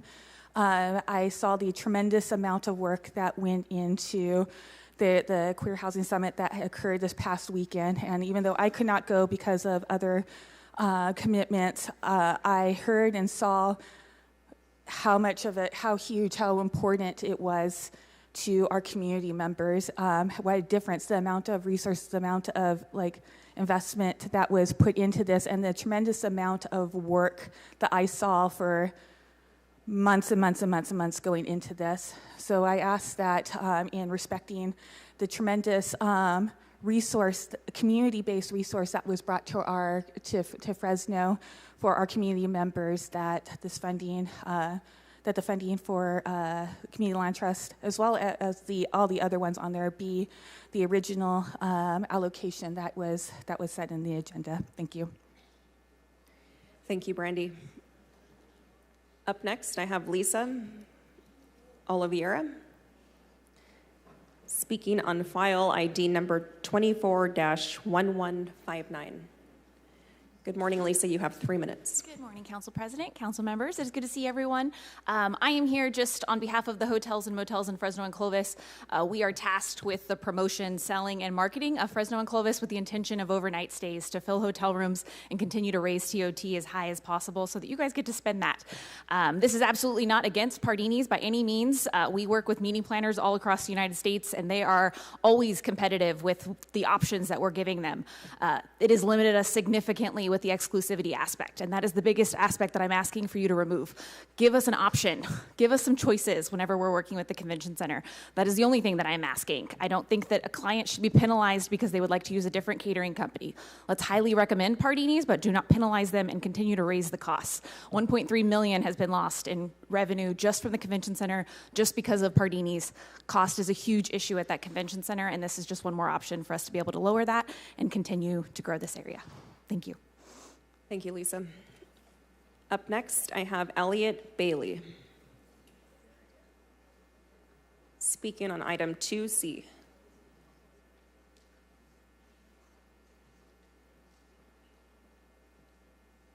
Good morning, Elliot. You have 3 minutes. Good morning. I'm just here to really talk about regarding the South Tower Community Land Trust. So myself, I'm the Community Outreach Coordinator for South Tower Community Land Trust. And I'm also CEO and founder of construction company Obsidian Gold Limited, who specializes in hemp construction materials.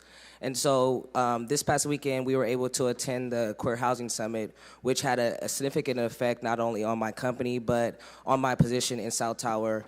And so some of the things that we were able to obtain during this housing summit was networking options. We were able to talk to people more, not only and inform people about hemp construction, but to get the climate on what the solution on how we can better housing solutions, not only in Fresno, but California, period. We were also able to draw not only people from California, but people from other states, including Georgia, Chicago, things around that area, just to get more people of like-minded, synergistic energy in one place, trying to find solutions to housing situation. And so for me, it was just a really uplifting event to be able to attend amongst my peers, amongst people that I work with, and amongst the community. So for me, I'm definitely for the things that South Tower are able to establish. In planning that event, I was able to see well over 150 people that attended the event, and the feedback from that event was nothing but good. Responses, I should say. A lot of people felt like they were heard within their community. A lot of people felt they had a voice within the room, and a lot of people had came with solutions. We were also able to get a keynote speaker that was from Tower District that was able to give a lot of information back to the community on how to obtain home ownership and to move forward and with fighting the housing crisis that we know we face not only in California but in the nation. That's all I have. Thank you. Thank you. Up next is Stanley Johnson. Speaking on item 2C. Good morning, Stanley. You have 3 minutes. Good morning, Council President. Good morning, Council members. I am speaking on behalf of two organizations, South Tower CLT and Black Queer Fresno. Just like my counterpart said, I am the Vice President of South Tower CLT, and we are doing amazing things in our community. I know that grant awarded that we had was for $25,000 and it was decreased. I just want to ask that be reconsidered because the Queer Housing Summit was such a success, and we have so many other plans coming up in the near future. Second, I am the founder and executive director of Black Queer Fresno. And as you know, we are an organization that is new, and we are trying to build equity and sustainability for the Black queer community in Fresno. And if you don't know about some of the issues in the Black queer community, we are disenfranchised from the Black community, and we are othered in the queer community. So this award is life-changing for us because it's the first step to building equity. So I want you guys to understand how important that is to us. And I know that I have conversated with some of you guys, but I want to get a chance to meet every one of you because I see the approach that's not working, and I want to come with honey instead of the other stuff. All right? Thank you. Thank you, Stanley. Up next, Kyle Lopez-Schmidt, speaking on item 2C.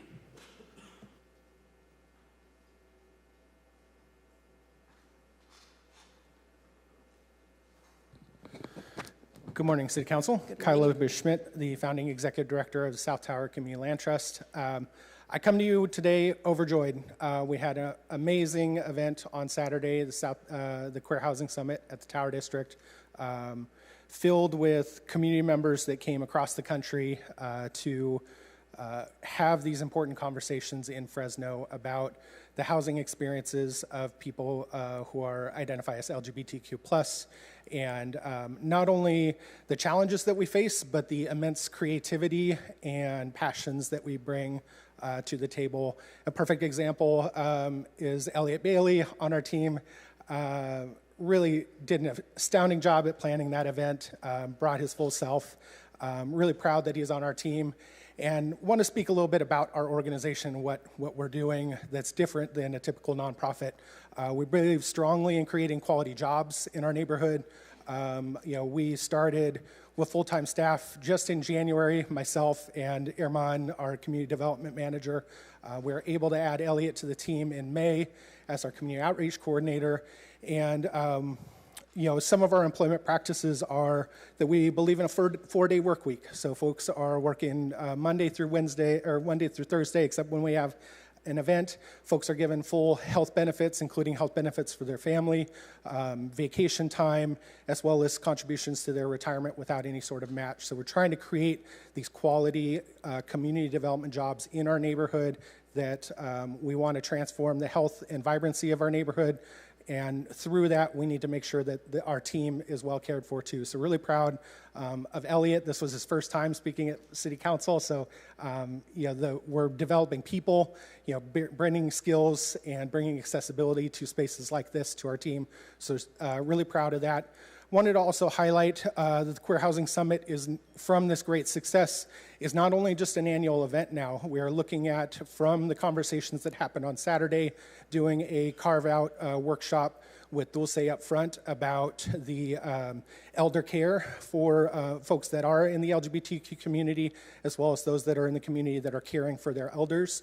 And from realtors, we're in the space doing some additional follow-up on home ownership for the community. So really hope that you support us with the full amount that was proposed, and really welcome you into partnership in this work. Thank you. Thank you. Up next, Nasreen Johnson.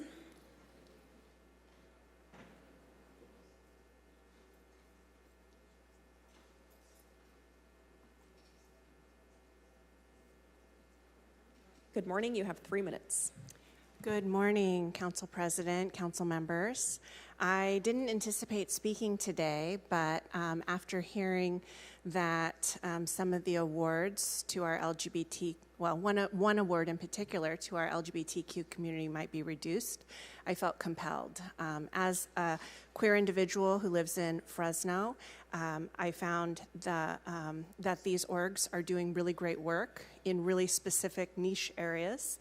And I wanted to share my experience at the recent Queer Housing Summit. I attended the one last year as well, which was phenomenal. So big thanks to Kyle Lopez Schmidt and the rest of his team putting on the most inclusive event I've ever attended anywhere in terms of allergens, disabilities, ages, in-person, remote, masked, no masked. I mean, everyone was welcomed, and I know that takes a lot of work. But the thing that really struck home to me was the youth panel. I think some of you are aware that youth and youth homelessness and youth housing insecurity is near and dear to my heart. As a young person, I experienced homelessness and utilized our 30-plus year youth shelter that no longer exists. But on this panel, these queer young people were talking about being kicked out of their homes because they had family that was not affirming, struggling to find stable housing. Their parents had been experiencing housing insecurity while growing up, which happens to a lot of the young people, whether they're queer or not, in our community. And so having those young people have a platform to share their experience, in addition to receiving support and acknowledgement from the greater community, was really phenomenal. The welcoming and nature of that panel and how they were included afterwards was really heartwarming. And I wanted also to mention that this is how we train up young people, our next generation of leaders, by teaching them about land use policy and about how to effectively, create change. And I would love to see the proposed award of $25,000 go to South Tower Land Trust because of the really great work and to make sure that the Queer Housing Summit and other projects that they're doing can continue. Thank you for your time. Thank you. Up next, Matthew Gillian.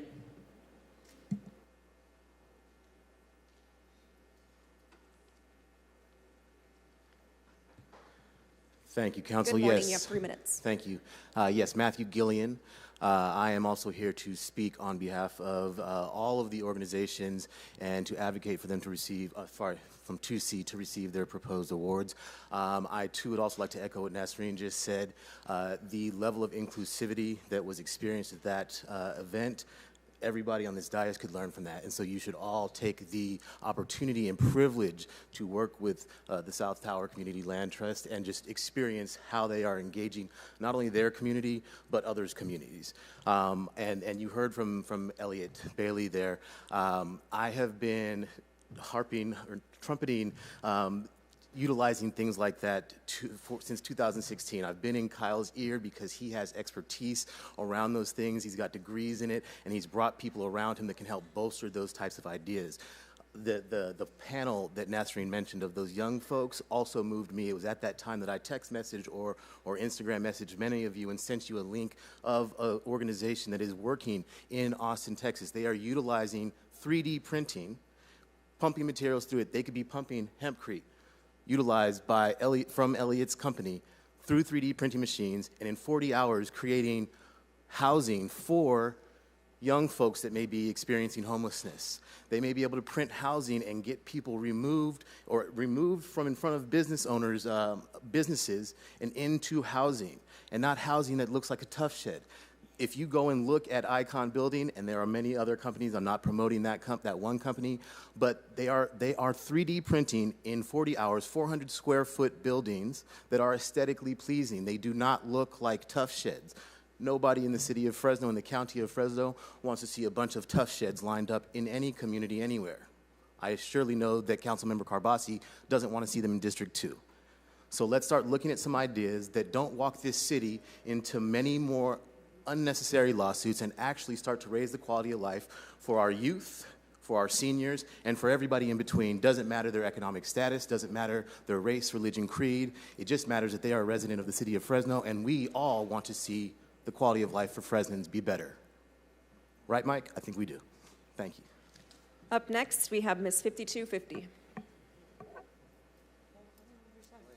Please state the agenda item you'd like to speak on, and you'll have 3 minutes. It's basically in general. Ms. 5250, first I would like to complain that we can't see ourselves speaking, which means that, you know, the people in the back here can't see us. And I thought that that's why the signs were, why we couldn't have signs, is because it was blocking people's view, and now you're completely, you know, nobody can see the people speaking. They can just look at the back of our heads. So, on this agenda, well, I had a talk with Lisa Flores. Hi, Lisa.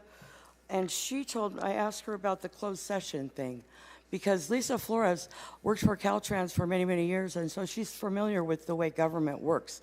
I don't come from government. I come from the private sector. So I'm trying to learn all this stuff, and I'm not getting any help, and neither is any other citizen that wants to participate in their government. Or not getting any help from you guys as a way to explain what's going on in this meeting.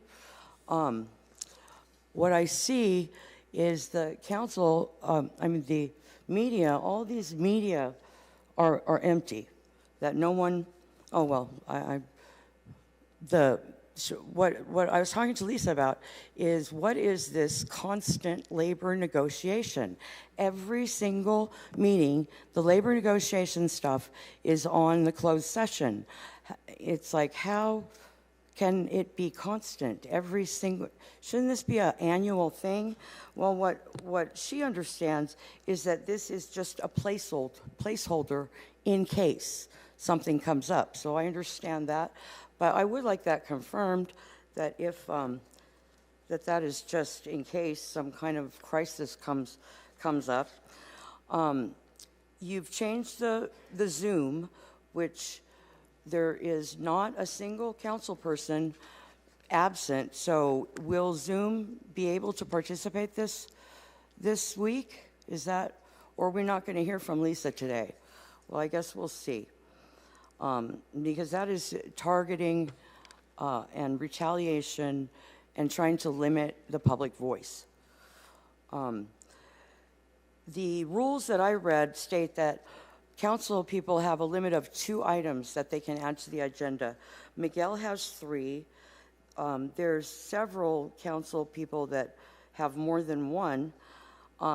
The airports department has 3 items. Is there a representative from the airports department here, in case anybody has a question? And also, when you guys put out these agendas, we would like to see the full page count, because a couple weeks back I got a box. It was 1,000. Thank you. Is there any other member of the public that would like to provide comment on a contested item, on the consent item, or on a closed session item? Please go ahead and come up at this time. All right, that will conclude today's public comment portion on the agenda. Is there a motion to approve the balance of the consent calendar? I have a motion by Councilmember Arias and a second by Council Vice President Carbasi. Any objection? See none, item passes 7-0. Tyrant. Thank you. We're going to move on to our contested consent. First up, we have item 2B. This is to approve the award of a contract to provide catering and concession services to Pardini's. I will of recuse Inc. myself. Yes, we'll have you step outside of the room, council member. Services to Pardini's Inc. of Fresno, California, the Fresno Convention and Entertainment Center location. This was pulled by council member Arias. Thank you, Council President. As the council may be aware, we have had a catering contract for decades in a no-bid arrangement with the same provider. And so for years now, I've been requesting, when is the city going to go out to bid? Because it's, a best practice to actually go out to bid and not just continue contracts of this magnitude without publicly bidding them. So I do want to thank the administration for moving forward in that direction. It has, City Manager, is it my recollection that this contract has been expired for 4 years now? How long has the contract been expired? Staff? Approximately 4 years. And part of that was during the pandemic, so we got sidetracked a little. But I do want to ask some questions as it relates to, for the record, we're not discussing the contract today. We're simply considering staff's recommendation to begin negotiations with Pardini's to bring a contract forward, correct, city staff? Actually, no. What you're in essence doing is the staff has recommended, there were 2 proposals that were submitted. The staff is recommending that Pardini's is selected, and then you're giving authority to us to go back and negotiate the actual ins and outs of the contract. They would not come back to you, but it would have to be within the guise of what was submitted in the RFP. So we have some boundaries. We can't just go negotiate something completely different. Subject to city attorney, subject to form from city attorney is the way I understand it. Can you confirm, city attorney? I think even when staff negotiates, all the contracts still return back for formal council approval, correct? Can you just give us a second to huddle and Sure, go to your next absolutely. I'll just get to my questions in the meantime. And Councilmember, can I just add why we did it this way? We do RFPs, awards, a couple different ways. Sometimes we come back to you with the actual contract. In this instance, we couldn't do that because this contract requires coordination with our operator of the convention center. And in this case, the operator of the convention center also submitted a proposal. And so they were competing against one another. So it would be very awkward for us to go and negotiate a contract with Pardini's, with the operator in the room who also, so we felt it was more prudent to have you make the decision of who's being selected, and then we go in and negotiate. And I'll defer to the attorneys on whether it has to come back. Understood. And Councilmember, I think we're ready to answer your last question. Go ahead. So the process can be done that way. It just depends on if that is your preference or not. Okay. So you can, there's different ways you can structure that. For example, if you wanted certain provisions to be in the contract, you could include that in the motion. If you wanted the contract to come back, you could include that in the motion. Okay. Perfect. Thank you.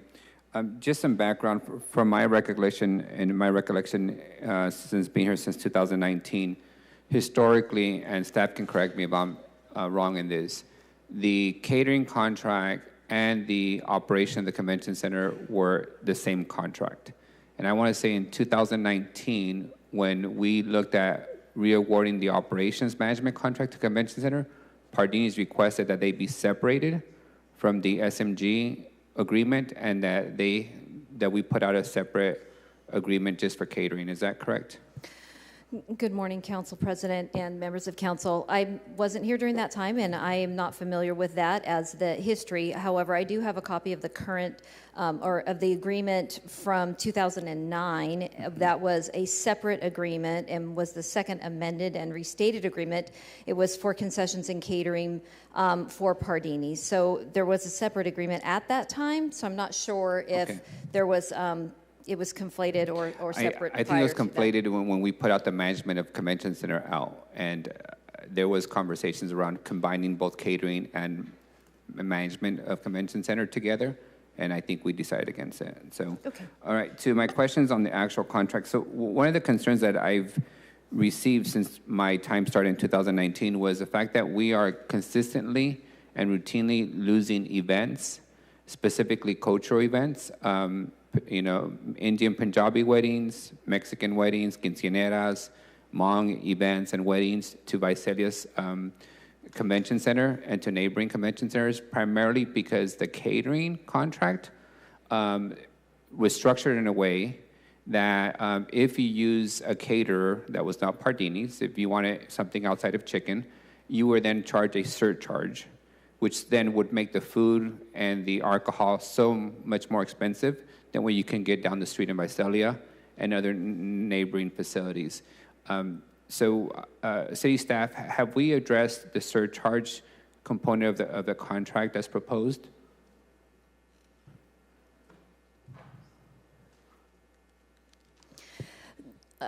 We're not aware of, or there is no quote-unquote surcharge in the current agreement. There is a $7 or $8 charge, a fee, I should say, that is for third-party caterers that is included between the operator, which is SMG, and the concessionaire Pardini's. But that is not being charged by Pardini's, that is being charged by the operator. So that is not included in Pardini's proposal. Okay. If the operator would like to continue to impose that, that would be, again, as part of the negotiations for the contract that we would need to cross that bridge. It is not part of the master fee schedule, frankly, to have that type of a charge or a fee. It's not something that we would have brought to the council before as an authorized fee per the master fee schedule, a facilities charge or a surcharge like that. But we do need to coordinate, as the city manager mentioned, with the operator, and we would continue to want to make sure to nail that down. The other surcharge that's been brought to my attention for years now, and this is specifically in the Punjabi community where they have weddings of 1,500 to 2,000 people, was a surcharge, or i.e. the cork fee that Pardini's, the catering contractor, would impose on them. In my experience, historically, Pardini's was allowed to, say if, Assistant City Manager Quinto was having a wedding there, he could waive the alcohol cork fee for her wedding. But if, Councilmember Esparza was having a wedding there, they would be imposed the surcharge for alcohol, therefore making it far more expensive. And I know that took place routinely. How are we imagining this in the proposed contract? Are we still allowing for folks or for the caterer to, subjectively decide who gets charged alcohol fee, a cork fee, or who gets to bring their own alcohol and not be charged a fee? So any and all discounts and or reductions based on this current fee structure and the schedule that's provided in the staff report that's before you, any waivers to that, it has a specific requirement that it be authorized by the city. So that would be the city manager and or the designee. And so pause on that. So that just means that instead of Pardini's giving the discount, Georgia and White can determine who gets a discount. Well, right? I will tell you that that would be few and far between, and however, but it still allows for that. Yeah, we could have more, how should I say, audit requirements, more checks and balances written into the contract that could that definitely, actually, the examination of the books and records is already part of the current Understood. terms and conditions, and that is not going to go away. It's But part of every contract. What my frankly. concern is that somebody's being empowered in this system. Historically, it was a caterer. Now it's essentially a city manager on who gets to benefit from a discount in using public facilities. I'm so sorry to interrupt you. I just can't, I don't want to let that stand. Currently, there is no option for the caterer. So if that is the understanding, then we need to do a better job at examining those contracts, because currently the caterer does not have the sole ability to offer those discounts. Currently, that does also require an approval. So if it should not be happening If at this discounts time. were granted in the past, it required the approval of the city manager. The city is what the language says. The city, and who is in I the believe. city? Who is the city The defined city as? typically is the city manager or the designee. And who's a designee outside the city manager? Me, whoever, if I delegate to Ruthie, or, I very rarely delegate my authority. Very rarely. So in the proposed language, city manager, would you still have the authority to grant discounts? It sounds like I would. I've never done it, but, so if that's been the practice, obviously we'll have to make sure that we are implementing the contract in a way to where that type of activity is curtailed or monitored. I don't have any strong feelings on this corkage fee issue other than if we are in competition, say, with the Save Mart Center for some sort of event, and we're neck and neck, and if waiving the corkage fee for an event gives us the opportunity to have the event, as a tool, then that might be one way. But as far as like private events, I hear your concern, and Well, my concern is that has resulted in the opposite. We're losing private events. Yeah. Because we're not providing them the discount that we're providing our friends and family. if that's something that you want to outright prohibit, that's certainly within your prerogative, and you can make sure that you say that as part of this. Like I said, I don't have a strong feeling about it. I don't like picking winners and losers. Sometimes I have to, but when I do it in whatever's the best interest of the city, Understood. not a particular outside party. If I may, just for the record, what is the annual subsidy right now that the city provides the convention center and bureau? Because it doesn't pay for itself, so we're subsidizing I'm sorry, what it. was the question? What's the Convention current center subsidy that bureau? the city provides? Did you say the Bureau or the Convention Center? The convention center, I'm sorry. The Convention Center. The budget for 2025 subsidy requested was $468,783, not including some very specific additional deferred maintenance projects that were approved by council, such as the painting of the facade, et cetera. And if I recall correctly, historically speaking, that's probably the lowest subsidy that we've provided, right? It's usually been bigger. It was larger the year previous to that. It has been, in the most recent history, a little odd to say because of COVID, but Yeah. yes, it has historically been higher, yes. And so the point I want to reinforce is that the convention center is like a park. It has not made a profit for the city for a long time, but it is a public amenity and public asset. So what concerns me is that instead of it being used 365 days, it might just be used by half of those days if we are, artificially making the cost higher for private events that we're losing to folks next door. So if there's a discount, I'd rather it be, we set in the master fee schedule that it is a very affordable venue to use for anyone to use, versus empowering the city manager on her own to select who gets a discount and who doesn't get a discount.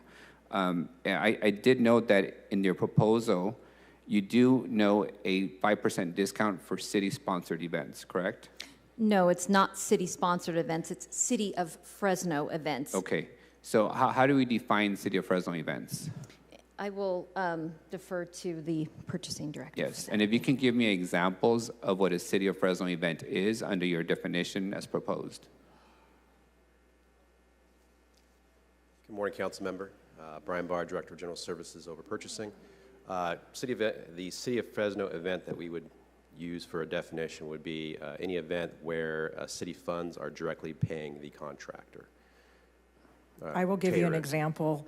We haven't done it in a long time, but if we were to hold a department director retreat at the convention center and use several meeting rooms and have food brought in, that would be a city event.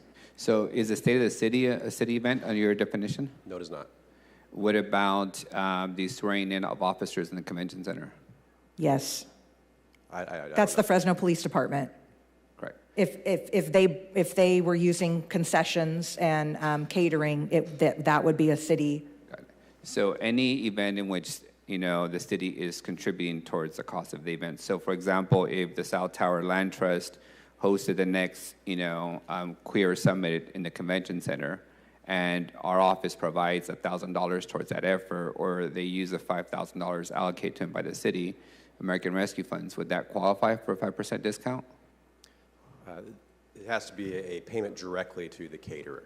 So in it's just a matter of... your example, no, because you'd be paying the third party. I would argue that it needs to be whoever's signing the contract. So whoever's booking the event with the caterer, if it is a city, it could be a council office. If you were doing a food drive or something, if it has to be a city department. And by the way, we don't have to do this. We just thought that we would provide a little benefit to ourselves because obviously our dollars are few and far between, but it would be a city department. It would be a city department booking the caterer. I see this similar to the Chachansey Stadium. In the Chachansey Stadium, we require the private operator to have a number of community events and to keep the cost minimal. This is actually different. So if you want it to be a city-sponsored event, that would be that's different because sometimes at Chachansey, the city can sponsor a nonprofit. That is not the definition of a city event. It is when a city department is using the facilities and buying food. Got it. Thank you. And if Assistant City Manager Quinto, I want to confirm these numbers are correct. The current rates for the caterer, Pardini's, for food and non-alcoholic beverages is 27.5%? Yes. And the proposal is 25%? Yes, these are the rates that would come to the city. Yes. Okay, and for alcohol, the old rate was between 30 and 35%? Depending on if it was spirits or beer or wine, yes. And the new rate would be 32% for all? For all. And then there's, of course, a 5% charge for backstage, the green rooms of performers and whatnot. Yes. Okay, in terms of surcharges, does this proposed agreement, and I am going to include in my motion legal counsel for the final contract to come back to the council for approval, because I think everybody needs to publicly see what the final details are in terms of what are the final fees, how we define city-sponsored event, everything. I don't want any confusion from the public on what was discussed versus what ended up in contract language. But when it comes to surcharge, is this proposed structure by staff going to allow the caterer in any way to impose a surcharge to a third-party caterer or for alcohol and beer? Not the caterer, because it's not part of their proposal. Now, whether the operator continues to do so, that would need to be, it's currently part of the agreement, and so we'll need to discuss that with the operator, and that will need to come back. As you may know, or not, the operator agreement expires on June 30th, 2025, so we'll be already in the process of planning for that RFP. And my last question on this proposed contract is, the other complaint that we received over the years is the lack of diverse cuisine offerings by the primary caterer on contract. The proposal notes that they're going to be working with the Curry House and a Dali Palace for Indian food and the Asia Supermarket for Hmong food. I'm familiar with the Asia supermarket because it's in my district. That's a grocery store. Why would we put them down as a caterer when they don't even operate a restaurant inside their grocery store? As we stated in the communication, since you had asked that question, the proposer stated that they are willing to work with any client's preferred third party for additional cultural cuisine. So, in addition, they also provide many and were very specific in their proposal about a variety of cultural cuisines. However, they're not limited to these three. I want to make sure, and that was stated very clearly. It was stated, to you and in the staff report. So and for in the record, evaluation. If Member Chavez hosts an event at the convention center and he wants to use Zamora's Carnitas to be the caterer, he'll be allowed to? I think what I'm That's not an familiar important with that question. particular What about Esparza? provider, but what I believe the proposal says is that they are open to clients' preferences and willing to work with the client in order to make sure that the client is satisfied. So I don't think it's a flat-out guarantee to work with anybody, but they have worked with multiple third parties in the past, and they're open to doing that in the future. If I want to use a facility for a wedding and I insist on this particular caterer, and the caterer can deny that and the event not be held there? I think we are, in order to be a good business partner, we have to leave the door open for the caterer to have the opportunity to say no. If it's somebody who is not reputable, someone who does not, have a track record, who they have never worked with, perhaps who's not even, in the state of California, I think we do need to have some sort of opportunity to let the caterer have a bit of subjectivity. However, I also think we need to have strong language about the need to meet the community where they are. And so we hear that, and I believe that the language that was included in the proposal was more than satisfactory to the evaluation committee, and that's why we brought it forward for your recommendation. And let me add, so remember, we put out an RFP for a caterer and concession contractor. They submitted a proposal. I'm sure their price is based on an estimate of how much work that they would be doing, because obviously they need to make a profit on this because that's what they're in business to do. I think it's not going to work for them if every single customer comes in and says, we don't want your food, we want to use this food. Well, then what's the purpose of having a caterer contractor? Understood, but our purpose as a city is to have the convention center filled every day. So if the caterer that we're choosing isn't providing the cuisine that the customers want, then why are they the master caterer?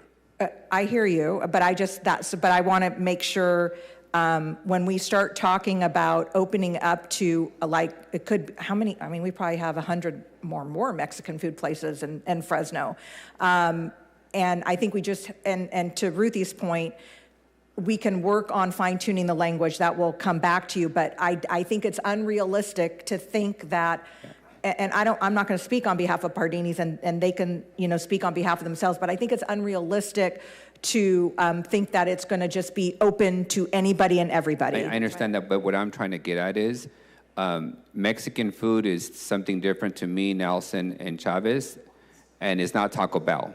So if the master caterer in a city that's primarily Latino with an abundance of high-quality Mexican restaurants believes and serves the cuisine of Taco Bell, then we have a problem. And where we've seen that from the Indian, Punjabi, and the Hmong community is they've told us we'd rather go to Visalia because there we can pick our own caterer and ensure that the cuisine that we're paying thousands of dollars for is what we like and what we believe is, authentic food.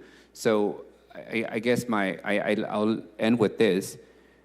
For last year, how many days of the year was the convention center occupied and utilized?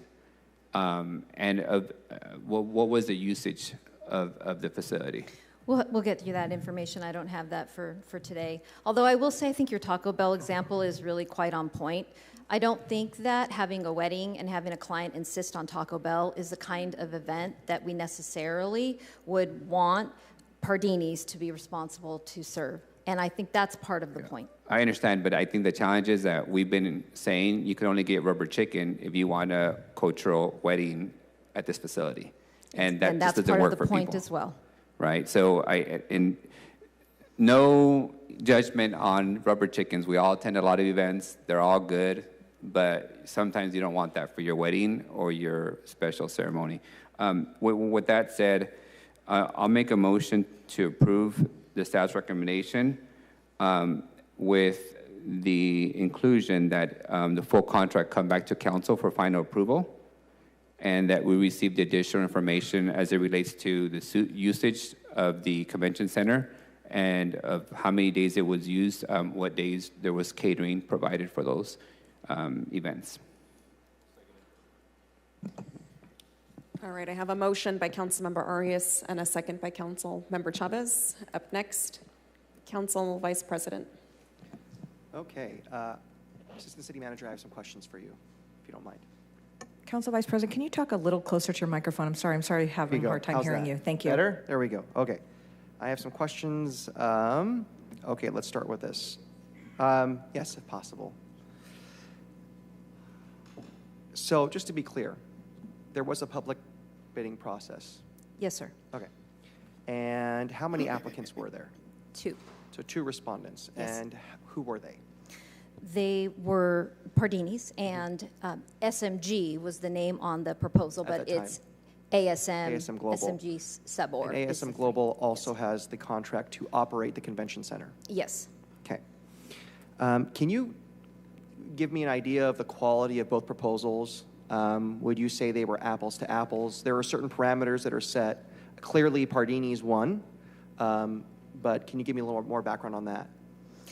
Yes, as was included in the staff report, there was an evaluation committee, and the evaluation committee also included, as per I believe it was Councilmember Arias's request, a member who has convention center experience in Texas and Seattle, and as well as several folks that are in the council chambers today, my colleagues, and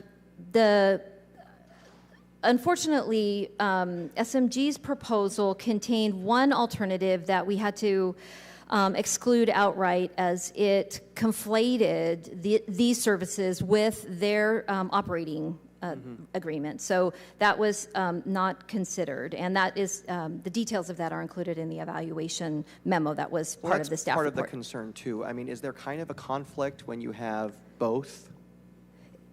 I wouldn't say so, but in response to the RFP, that was a conflict. Yes, Okay. because the response to the RFP needed to be stand on its own in the evaluation committee's opinion.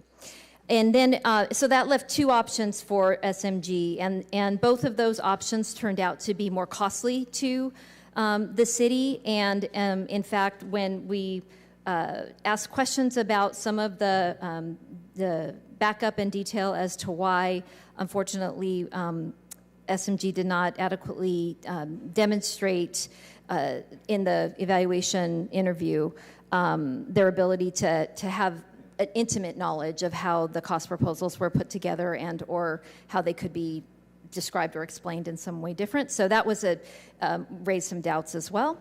And then when we met, the evaluation committee met with Pardini's, the opposite was true. They brought a full spectrum of their ownership and management, and went through the 3 different aspects of their comprehensive proposal. They also had different fee options, as was required, frankly, by the RFP, and they were able to present and demonstrate the clear capacity, not only to provide the requested services, but also to explain in a way that we could understand. The representatives were able to explain the highlights and the details of the different options. And I hope that answers your question. It does, very thoroughly, thank you. I was concerned with some comments from Lisa with Visit Fresno County, because she specifically mentioned Pardini's. And I want to be very clear. Pardini's proposal does not have a surcharge if somebody wants to use an outside caterer.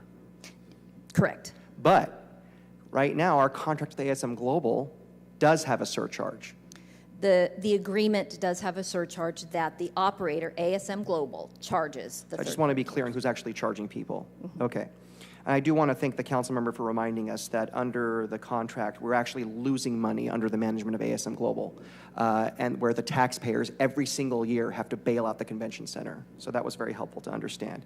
Now, under the catering portion of the contract for the convention center, theoretically, would the taxpayers of the city actually be producing a profit? Yes, they do. That's good. That does help it a lot. offsets the Some of that subsidy. loss. Mhm. Okay, well, that's helpful. Now, with using an outside caterer, I like the idea of flexibility. If I want to have an event, or my colleagues, and I hope I get to go to your wedding, but if we have an event like that, how do we know the outside caterer is a good operator, won't leave a big mess behind or damage the facility? I'm a little concerned if it's a free-for-all, there's the potential, and then taxpayers have to pay for that. Yes, a very good point. And I felt like I was going on and on earlier, so I didn't want to hit on that in particular. But the responsibility for cleanliness before, during, and after events is that of the successful bidder here, and will continue to be. And therefore, I know that there is another angle to the vested interest of the third party that they are bringing in to provide those catering services. So, in other words, that Pardini's is responsible for making sure that that venue is clean after that third party caterer leaves. And so they're on the hook. Yeah, absolutely on the hook. Yes, So- and also for any equipment that they might use, or the they call it the small wares, that they use, the plates and other things. There's definitely an interest to make sure that they are a good business partner. Having worked in food service myself as an operator, and that's a fantastic experience, and I don't wish it on anybody because it's tough. But I will say this, I think it's for me, when this does come back, whoever the operator is, it's going to be really important to ensure if they're responsible financially for any foul-ups by a third-party operator, they have a say in who gets to be selected and how, as long as it's someone that is reputable and can do a good job. And the council member mentioned some great potential businesses in Fresno that could be a part of that. But they need to have a say. Now, that's all I have. Thank you. Okay. Now, I look forward to this item coming back. I was going to ask some questions from the Pardini's folks. I'll reserve that for when this comes back. There were some comments made. I want to be very clear. I don't think you get rubber chicken from Pardini's. They've been around for a very long time. A lot of nonprofits use them for their events because they can count on their quality. But the reason why, aside from this, clearly they were the strongest applicant, and it was a free-for-all, and 2 people applied, and they were very much at the top. When Council Member Chavez and I, during the pandemic, very early on, realized we needed to get resources to seniors who were sheltered in place, and this is when the hospitals were packed, and people were dying. We were able to work with Pardini's. Their staff was out there. They were masked up. They were preparing very healthy food. It wasn't just, some bread and cheese. I mean, it was very healthy food from all the 5 food groups and masks and resources. That was our SAFER program. Pardini stepped up and worked with us, and it was very mutually beneficial. And I've not forgotten that. So I think when you have somebody with a reputation like that, that's actually going to produce a profit for the convention center, I think this puts the taxpayers in a much more comfortable position. And I know I'd be comfortable moving forward today and letting staff make those decisions, but I'm just one council member, so I look forward to this coming back. Thank you. Up next, we have Council Member Chavez. Thank you, Council President. I'll be brief since this is going to be coming back, but just for the benefit of my colleagues, we did go through this conversation a number of years ago with regards to what our expectation was from our folks serving the convention center. And I think at that time, it was the same operator for convention center, for Safe Mart. I think now it is as well, but it's a little bit different operation. I just wanted to flag a couple of things, and I don't know if Ruthie, you want to answer the question, or if we have the representative from Pardini's, because it's 2 separate things, right? Like when somebody comes and books an event, they go through is it ASM, SMG, right? Essentially the same organization, and then they're connected with our catering folks. That then is when Mr. Pardini's company comes in.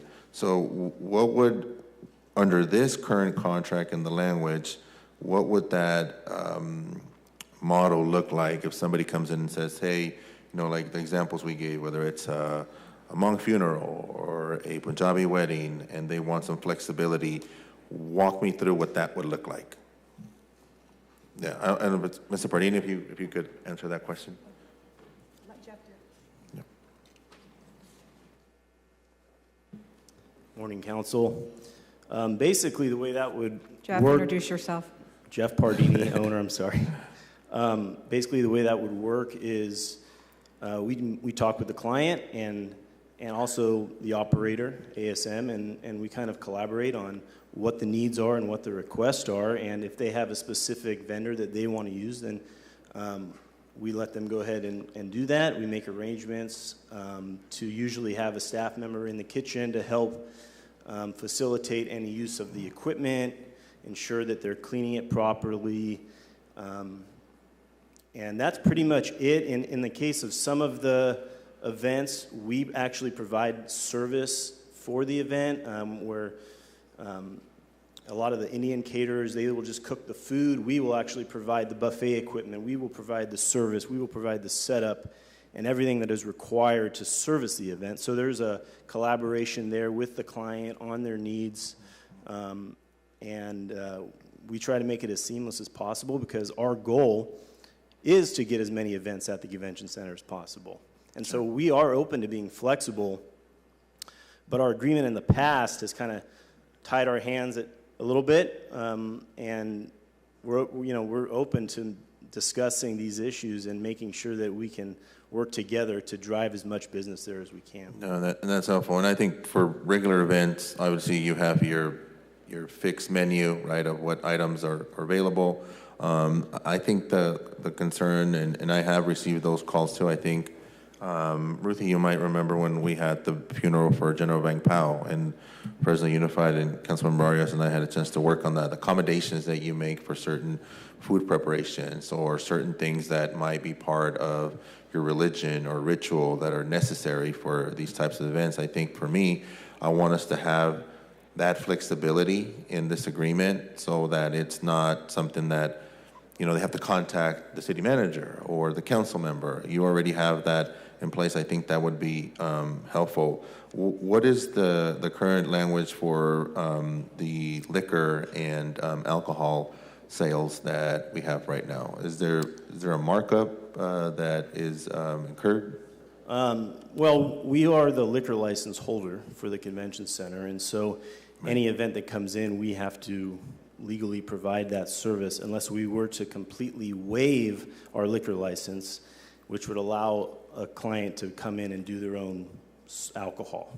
But in that scenario, the city would not be getting any revenue off of that. And so, you know, there's two sides of the equation, right? Do you want to give things away and not get the revenue, or do you want to abide by the contract and get the revenue that's part of the agreement? Again, we're open to discussion on those items, but legally, because we are the license holder, unless we waive our license, we have to be the servicer. And Jeff, question on that. Does Pardini own and operate and maintain the equipment on there, or does the city do that? Which equipment? Kitchen equipment. The city owns most of the equipment in the buildings, and they are responsible for maintaining anything. We obviously have to keep it clean and in good condition, but if there's anything that's broken, it goes to the city, or ASM's team handles repairs. And does the city, earlier you mentioned if somebody, an outside vendor comes in, prepares the food, you help serve it with the buffet line, all that equipment that gets put out, the hardware and everything, is that Pardini's or is that city? That is Pardini's equipment. That's Pardini's equipment. So any buffet equipment, any small wares, any dishes, any glassware, all of that is Pardini's equipment. Okay. All right. I think for me, city manager, as this kind of evolves and comes through, thank you, Jeff. Those are the questions I had. Thank you. I would like to see that flexibility built into, you know, what we just described and trying to work with, you know, outside vendors. Obviously, not all the time. It kind of defeats the purpose, like you mentioned, city manager, of having a caterer, but having that flexibility to make those exemptions, I think, would be very helpful in encouraging folks. And I think right now the perception is that it's too difficult, that it's not necessarily the easiest thing to do. And, you know, when you're dealing with events of thousands of people, everybody always seeks the path of least resistance on there. That'll conclude my comments, Council President. Thank you. Thank you, Councilmember. I agree with a lot of your comments, Councilmember Chavez. And so my understanding is that we do allow for third-party caterers. However, there is an upcharge to do so. Is that correct? And that's not from Pardini's, it's from our operator? Yes, that's in the current agreement. The current agreement? Yes. Okay. And that is income that is split with the city? That upcharge? Effectively, you could say that, but it is going to reduce the city subsidy at the end of the day. And when is that subsidy? When is that contract up? That contract is expires on June 30th, 2025. 2025, okay. Councilmember Arias, you're punched up.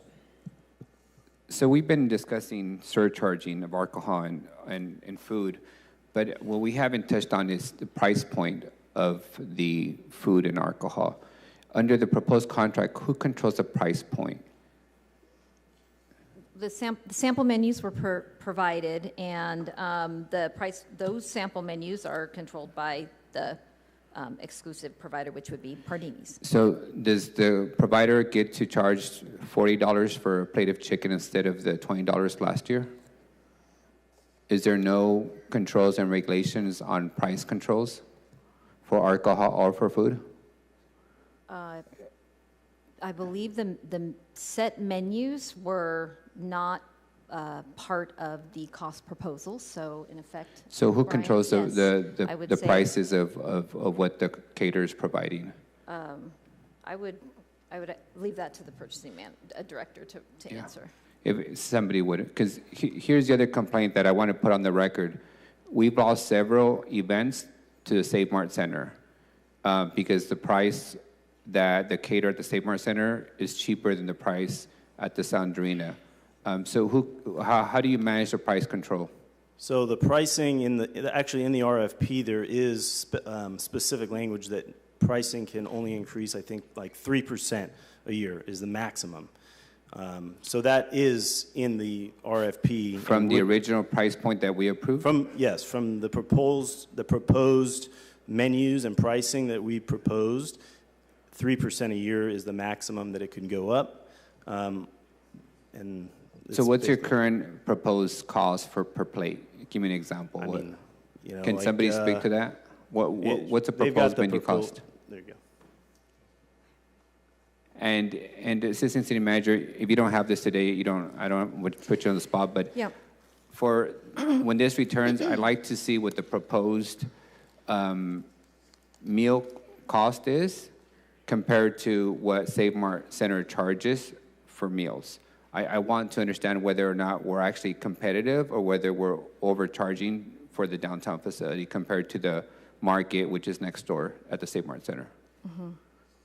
So there was, in both RFPs, there was a comprehensive menus that were examples that were provided. It wasn't meant to be completely exclusive. They were meant to be examples. And then, yes, there was a escalator. And thank you, Jeff, for reminding me of that. I was so focused on the city's portion of the total and the comparison thereof. So, but for instance,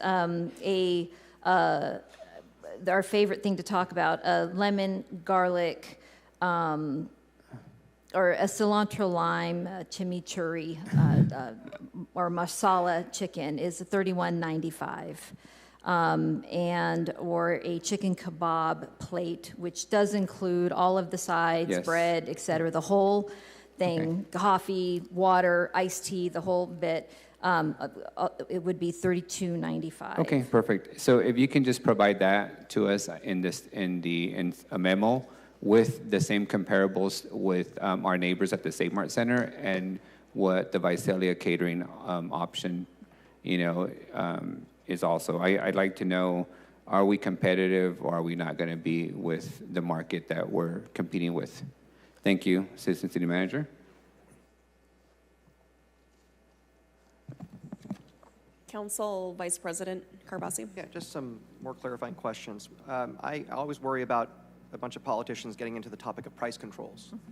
We've all seen inflation, especially working families, and how much that hurts. As an operator, I can tell you, lettuce was something that we sold in my restaurant, and there were times where the crop would be bad, and 1 week the price would double. I'm not even exaggerating. And then it would, of course, level out, hopefully, over time. But I'm surprised and pleased to see there's a 3% cap on price increases, which makes things more predictable. I applaud the applicant for agreeing to that. The Save Mart Center, I'm glad that came up. Who, not catering, who operates the Save Mart Center? It's not our property, but who's the operator? I believe it's ASM Global. However, please don't quote me on that because I don't know. Okay. So, I ventured to guess you knew the answer to that question. For the Save Mart Center? It's Sabor, which is a company that's owned by ASM. So ASM Global subsidiary or their company also does catering there. Yes. Now, I've heard from folks in the past, which I have to say I share the sentiment. There are events that used to be at the convention center are now at the Save Mart Center. ASM Global stands to make a lot more money by moving events over there. I would think that's a reasonable conclusion. So that's always been an area of consternation for me with our operator, that because of a monopoly, we have no other choice but to use. That loses us money every year. So I hope that's part of the memo, that there is a bit of a potential conflict there. And so as we evaluate that, I want to make sure we're doing apples to apples here. Understood. So thank you. And Assistant City Manager, remind me one more time when their current contract is up. ASM Global as an operator at the convention center, June 30th, 2025. June 30th, 2025? Okay. I have no one else punched up to speak, so we do have a motion. Right, Council Member? Yes. Council Member Arias, who was the second? Chavez. Council Member Chavez was the second. Any objection? See none, item passes 5-0. Thank you all for the lively debate. With Council Member Bredefield recusing himself. Okay, we have about 15 minutes left, and so I'm going to knock out some of these unscheduled communication cards that I currently have. Is Gary still here? Hi, Gary. Hey, Gary, the Gary we all like. Hi, Gary. You have 3 minutes. This is unscheduled communication. Okay. My name is Gary Dusko, and got this letter here. My mom lives in 1636 Broadway. It's Broadway Apartments. She already moved in 2 years ago. The alley, thinking the manager says the alley is from the complex. It's not. I talked to the police department. 333 right there, my boy, so he knows me. And same thing, this guy. First of all is city council retired the manager. She's never stayed in the office. She moves in 2 years ago. I am tired of somebody mean to her and stuff, and she got a roommate and stuff. They can't smoke cigarettes inside the apartment. Her roommate got trouble and smoked a cigarette, not following the tenants. The manager told him turn around to face over towards the restaurant right there, that alley, and says turn around the chair and don't look at her to the tenants in the upstairs and stuff like that. She thinking she runs that place. She'll run it. Okay?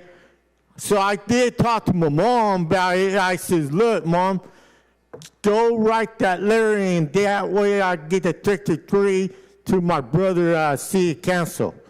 Then I told her, I says, oh, okay, and stuff, but yeah, and also is that dumpster right there, the alley towards the park, okay, and the trash is all messy. I clean it up, grab the trash bag and stuff. She don't pay me nothing. She's not doing her job right. Nothing strikes her mamons out, cussing and stuff. And but you know, that's bad pamphlets. She's trying to call the cops my mom, saying that she's too loud, and she thinking she runs that place, so we need to get a hold of her boss and told her boss she needs to stop be harassing to tenants to my mom. And he got a copy already, my brother right there, so. We got the copy. Thank you, Gary. Thank you. Up next is Fernando Elizondo, Sr. All right, up next is Ivanka Sanders. Up next, Natalie Delgado. Steve Diddy. All right, Karen Campbell.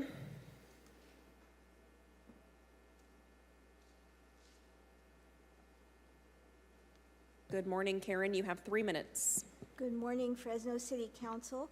My name is Karen Campbell. Can you hear me? We can hear you. Thank you. My colleagues and I live in Fresno County and are volunteers with United Sovereign Americans. We're not spokespersons. We're volunteers.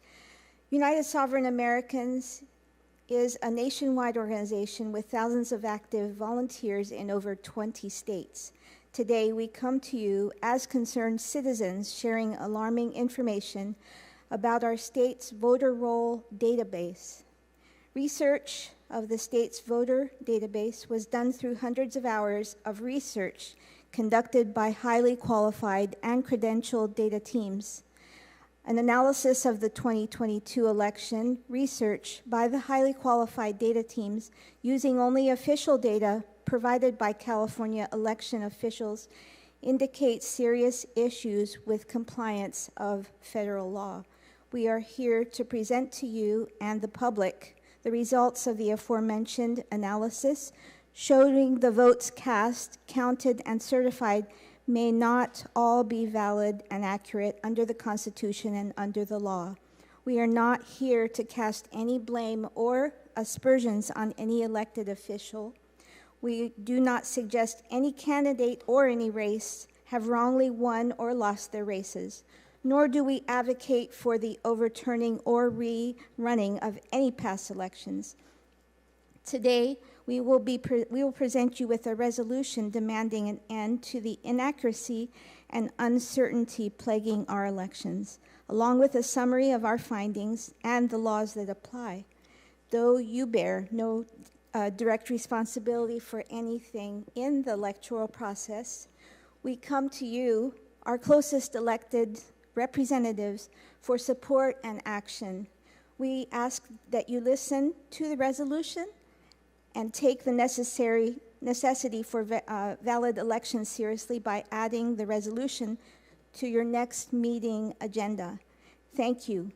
Our next two speakers will read the resolution in two parts, and our final speaker will conclude our presentation. Thank you.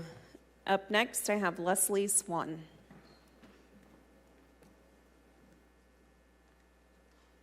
Good morning. You have 3 minutes. My name is Leslie Swan, and I will be reading the first portion of our resolution, which I believe will be read in 3 parts. Whereas it is a recognized civil right in the United States for every citizen to have free and fair elections, whereas it is the duty of our election officials to guarantee our elections are accurate and free from distortion or manipulation, whereas our constitutional system of representative government only works when the following 4 tenets of an election are upheld. 1, the voter rolls must be accurate, National Voter Registration Act 1993. 2, votes counted must be from eligible voters, U.S. Constitution, 14th Amendment. Number 3, the number of votes counted must equal the number of voters who voted.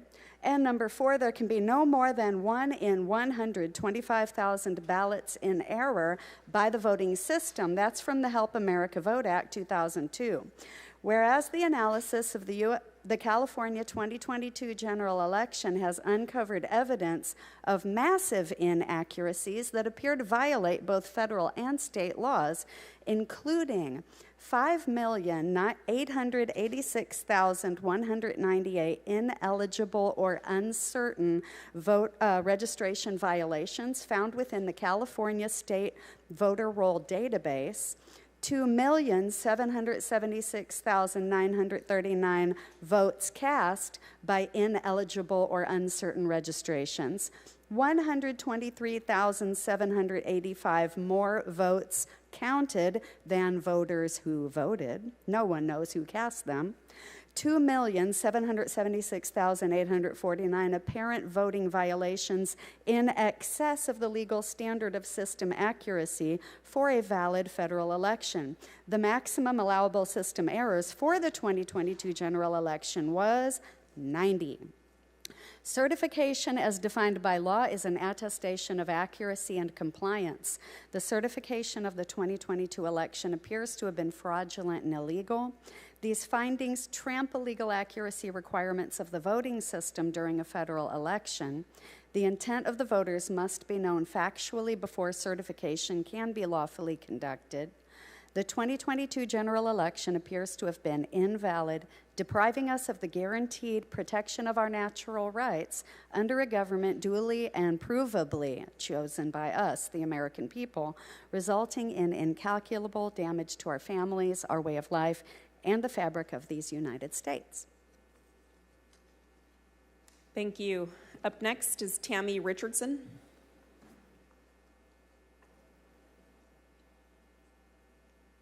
Good morning. You'll have 3 minutes. Thank you. Good morning. My name is Tammy Richardson, and I am here to read into the record the next section of the USA resolution.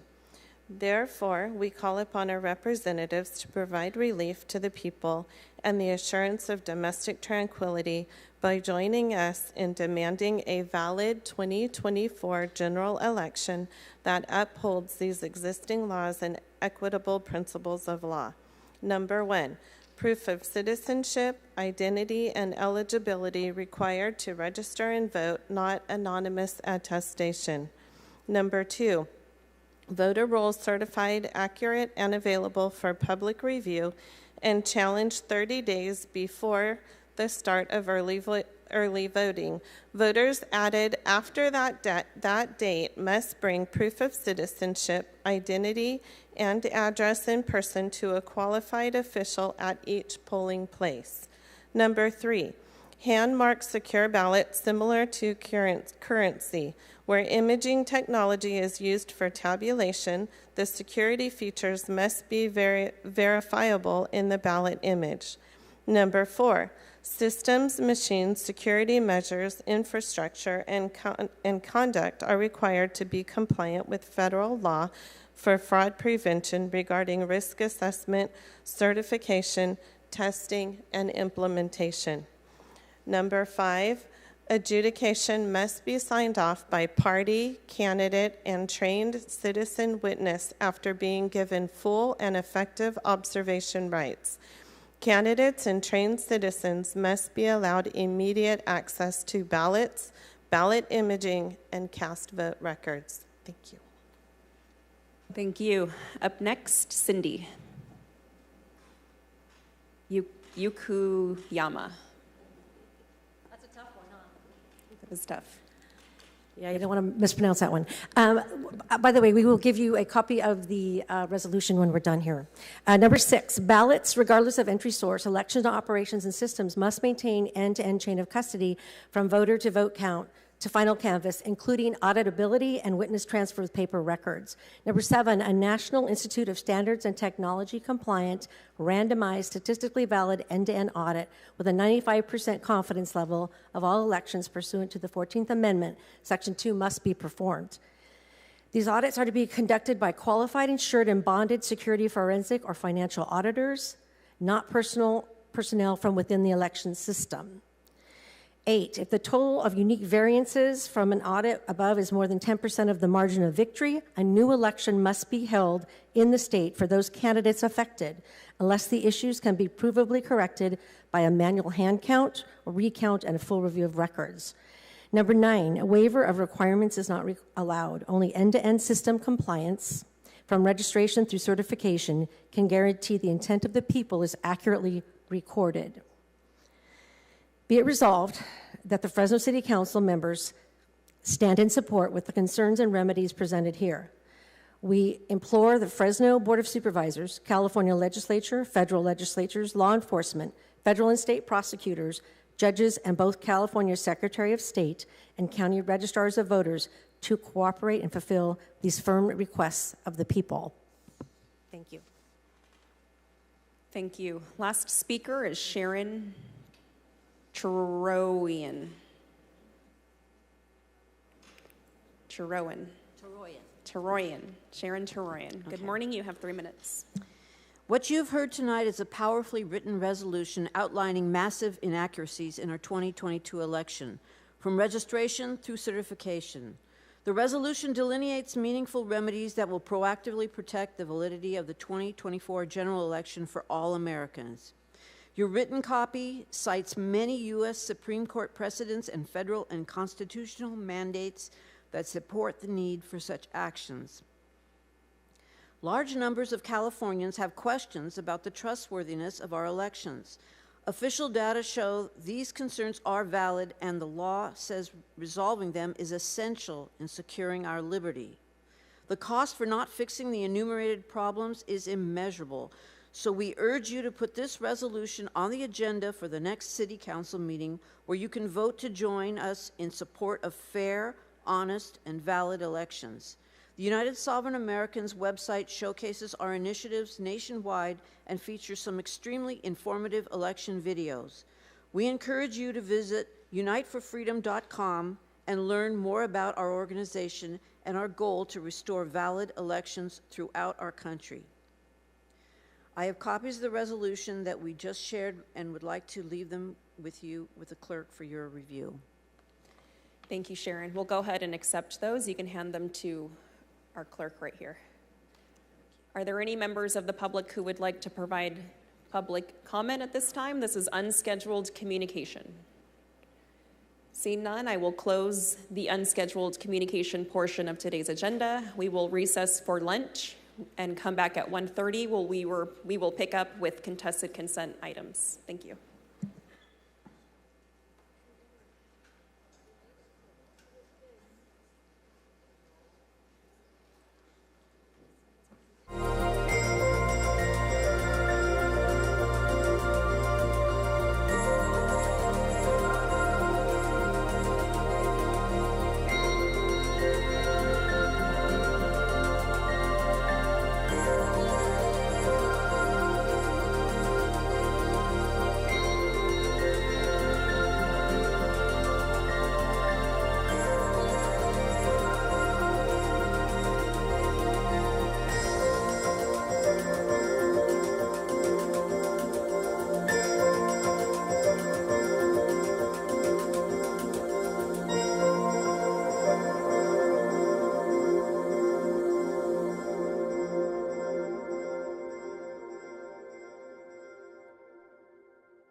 Okay, I'm going to call the meeting back to order. The time is 1:34 p.m. We left off with contested consent items, and so up next is going to be contested consent item 2K, actions pertaining to the emergency preparation and implementation of a remediation action plan for the Fresno sanitary landfill. This was pulled by Councilmember Arias. Thank you, Council President. City Manager, the staff report indicates that there was an excess leakage. What's the word that they use here? Exceedance. Yes, good afternoon. Exceedance of gas emissions in the landfill that require emergency mediation? Yes. Mitigation? So my question is, this seems like a pretty serious matter. I mean, the EPA is requiring that we mitigate the landfill immediately. This is an emergency authorization to declare urgent necessity and for the preservation of health and safety and property. And so my question is, why wasn't this publicized? I'm actually going to take that.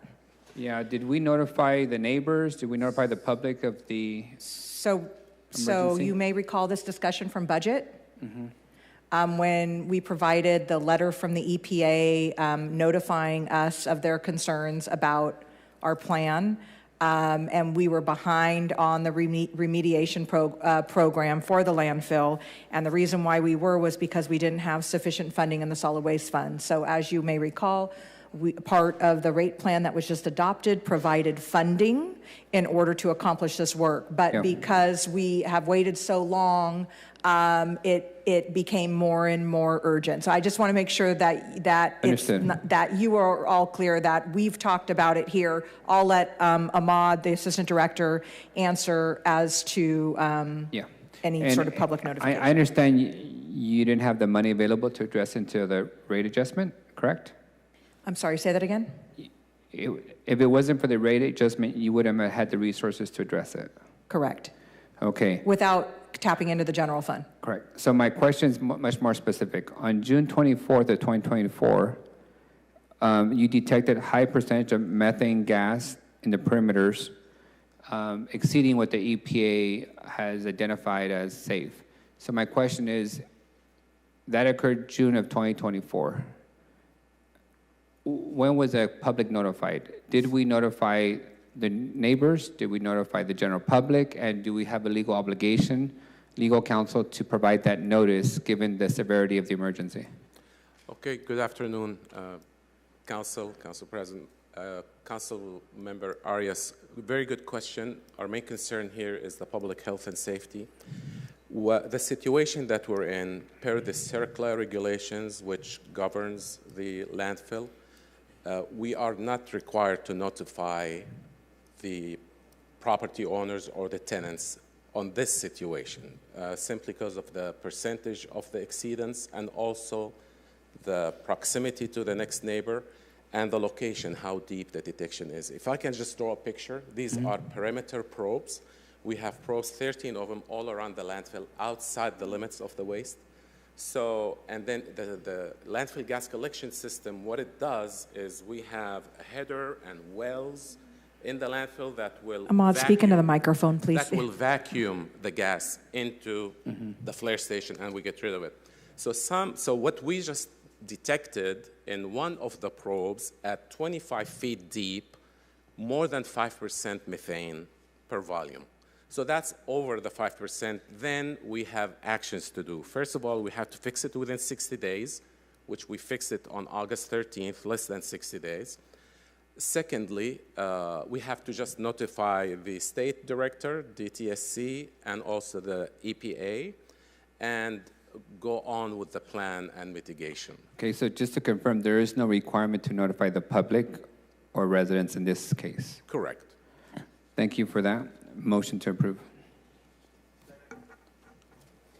I have a motion to approve item 2K by Councilmember Arias and a second by Councilmember Maxwell. Any objection? Hearing none, item passes 7-0.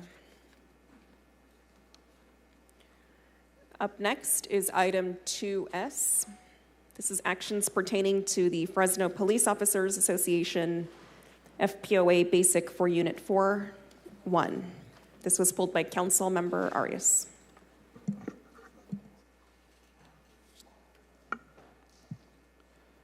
City Manager, who's going to address the questions related to this proposed contract? I think it's going to be a combination of Samit, our Director of Personnel Services, Deputy Chief Burke Farah, and myself.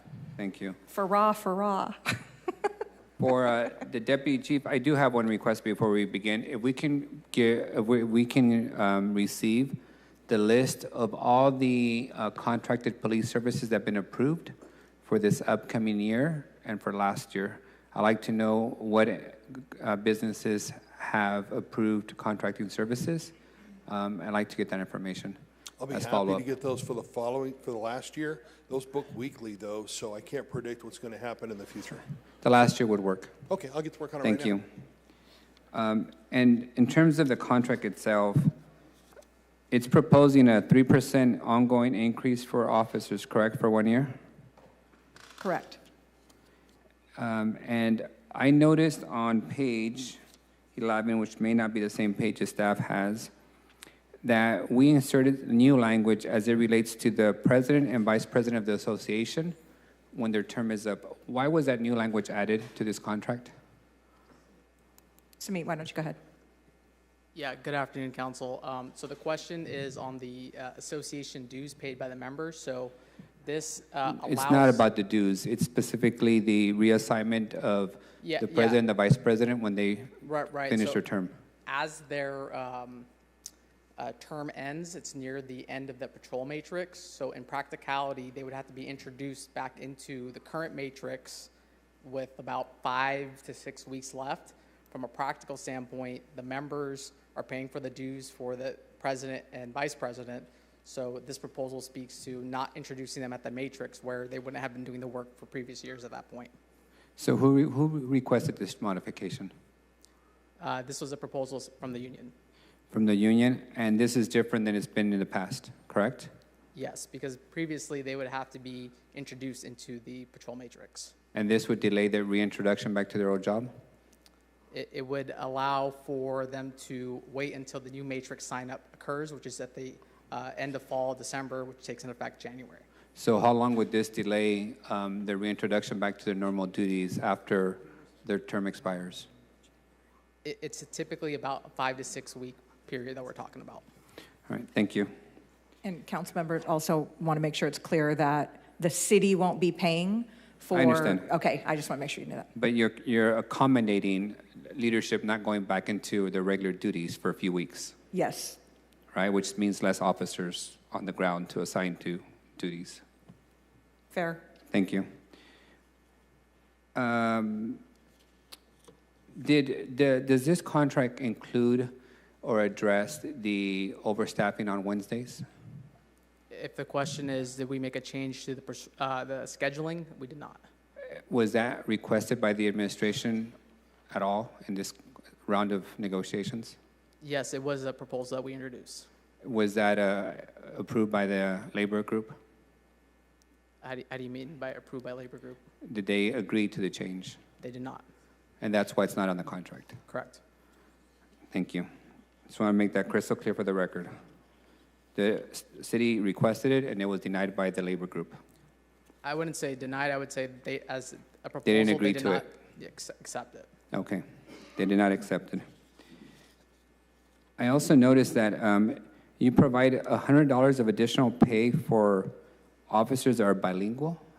Has that amount ever been adjusted? I can't speak to the history of if it's ever been adjusted. That's the typical bilingual pay that we offer for all city employees, should they qualify and meet the threshold to be able to get that premium pay. So when it comes to bilingual pay, you're paying bilingual officers the same amount that you would pay any other city employee? That's my understanding of that premium. Does that sound accurate? Yes, that is in the salary resolution. There may be one other unit that has not yet been brought up. Fair enough. Thank you. on the long-term absences, there's new language on page 50 on how you address long-term absences. If I recall, a few years ago, we had a significant problem with officers not returning to work, some for several years, on quote-unquote long-term absences or medical leaves while not attending to doctor appointments or rehabs. So great of a problem that the chief instituted a task force to investigate our own officers for abuse of the, long-term absence. Is that task force still in place? Hand it off.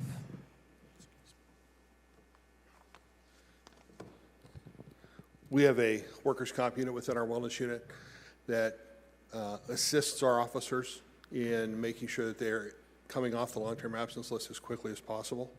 I wouldn't call it a task force for investigation of workers' comp. I think that misstates what we try to do.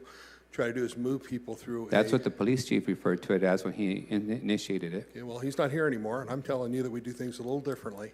And we're So are you navigating now people. suggesting that we're helping facilitate them remaining on long-term absence? No, we're actually facilitating getting them off long-term absence. A year ago, we had 42 people on long-term absence for workers' comp. Today, we have 29. It's a 30% reduction. The way we do that is with a high-touch program where we have wellness officers that reach out to those officers on long-term absence on a weekly basis. We facilitate appointments with them through medical providers. We work with medical private providers to enhance available appointments. We put officers on appointment cancellation lists so they can get calls for canceled appointments. So let me just understand this. When an officer is injured on the job and is on leave, we bend over backwards and we fund a lot of support to get them to show up to their appointments, No, we follow to the law, receive sir. appointments, to accommodate them getting the rehab they need, We correct? follow the law to make sure that they get to their appointments, get the health care they need to get them back to work whenever we can. If we find that they can't come back to work, then there's a process where we remove them from duty, and there's other times when we facilitate a medical retirement. So those are all options that we're using. On average, how long are your officers, your 30 officers are on long-term medical leave now? How long have they been on The leave? 29, The I'd 30? have to look each one up individually. If you can get us that information, that'd be can. helpful. Sure. Thank you. When it comes to their long-term absences, this contract includes us paying those officers a premium pay during their leave. Who requested that language?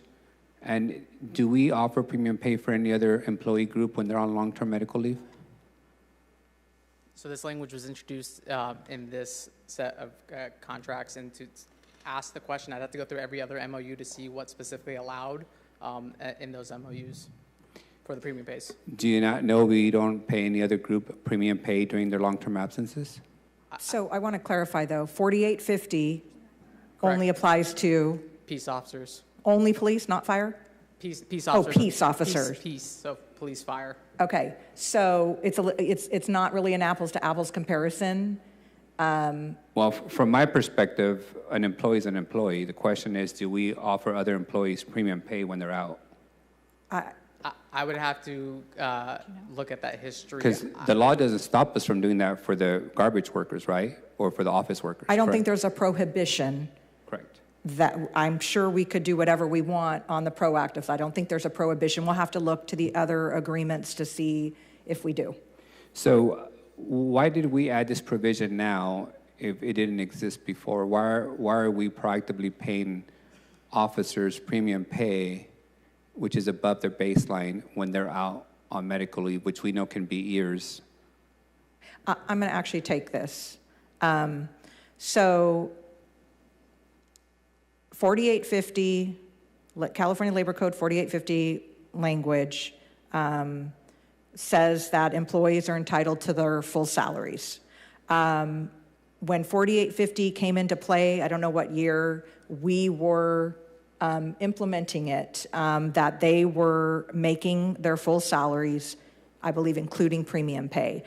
In the previous contract with FPOA, we inserted a provision which said something different, which said that premium pay would discontinue when an employee was absent for more than 45 days.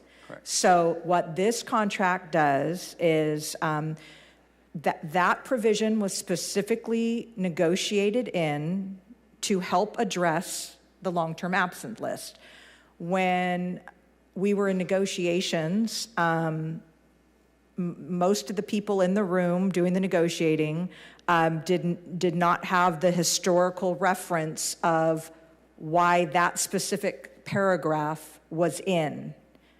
And so they all looked at it and said, oh, well, this language is kind of weird. We should probably clean this up and go back and put the standard 4850 language in.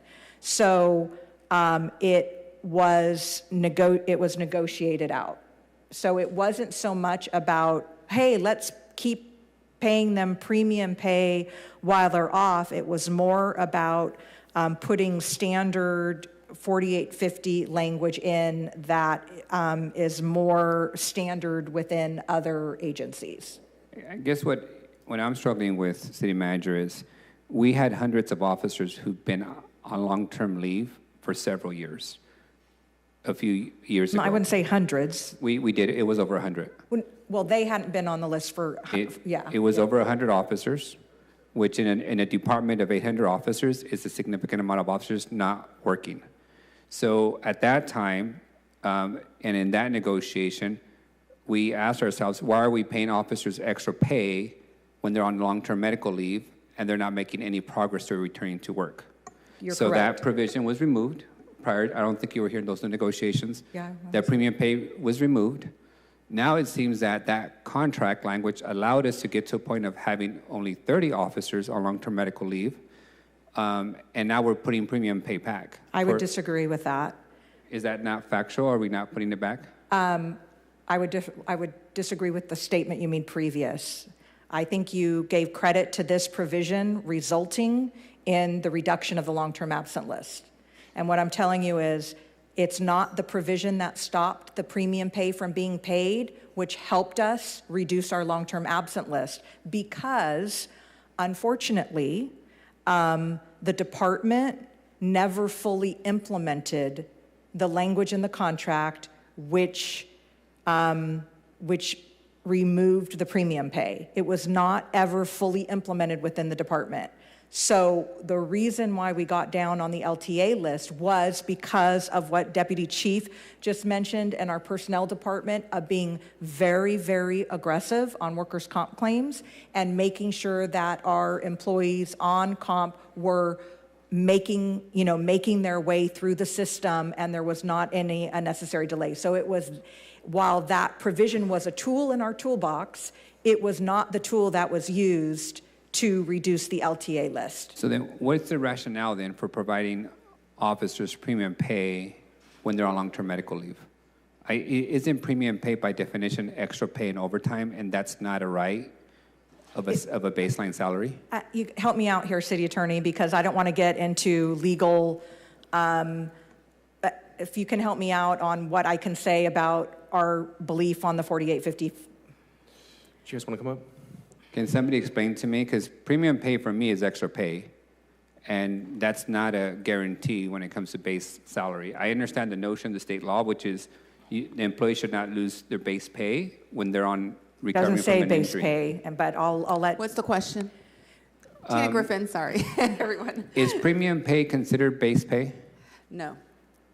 What does 4850 say? What is the language in 4850? So Labor Code 4850 gives peace officers the entitlement to continue their salary, their base salary, while they're out. And it's a workers' comp Understood. situation. And premium pay is not considered base pay? It doesn't say base pay. Pardon me? What? 4850 says base pay? 4850 says salary under the Labor Code, okay? Uh-huh. So there's a legal analysis, and that's a workers' comp analysis through case law regarding what that means.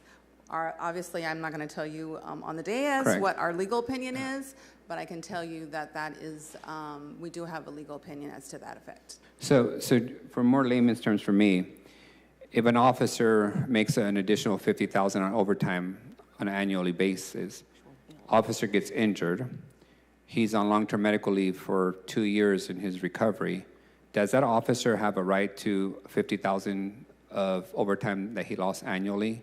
Because that was his base pay when he got injured? It's going to be a factual analysis, and it also depends on what's in your actual MOU. So years ago, before the prior change, it did stop at the end of the patrol matrix because it's tied to your assignment.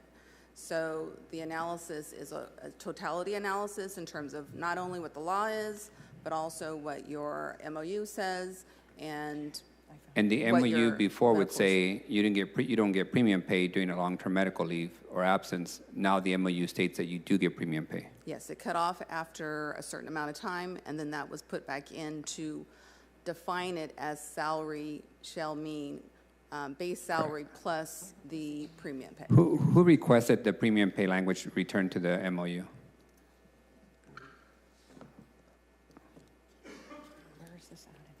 Yeah, in negotiations, we crossed that language out, and then we were working with our counsel that we had in the room, and that's the language we crafted, pointing back to Labor Code 4850.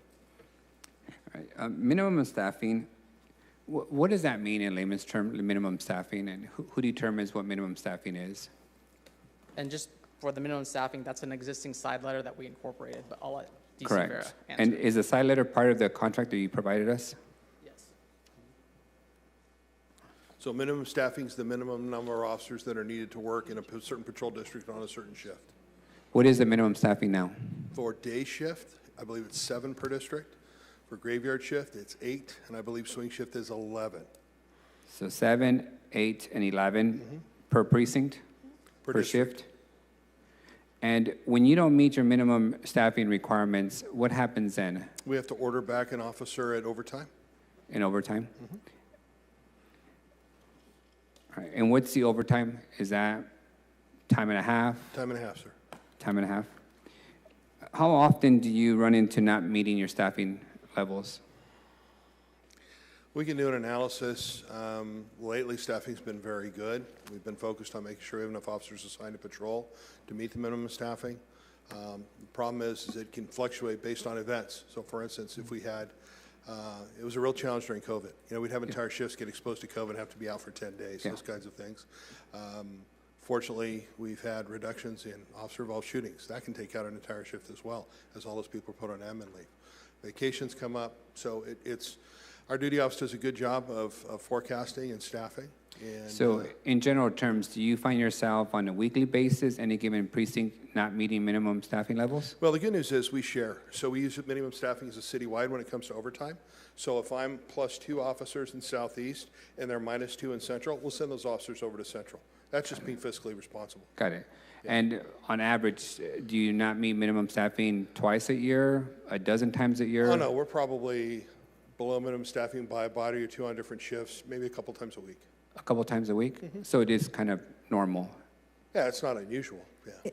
Councilmember, I get a report every morning that shows staffing levels, that shows what the staffing level, whether it's even, whether it's mandatory order back, and they actually do a pretty good job of keeping it pretty level, but it is pretty regular to have a +1, a +2, occasionally a +3 on a massive event, a +5 mandatory order back.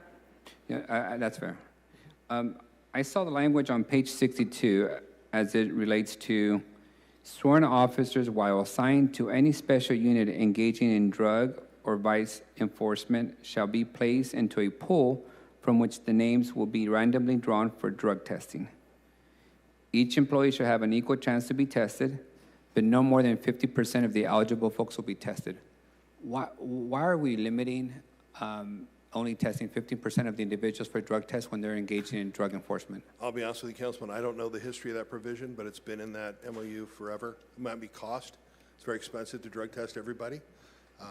And a random pool. In a $200 million budget, we don't have enough drug tests? Yeah, let's To piggyback off talk those about that. comments, I think no one at the table here could speak to that because this is in the MOU. This is not something we negotiated in this round. I understand, but I'm asking you for what is the rationale for only testing half the officers for drugs when they are actively enforcing drug raids and drug task forces?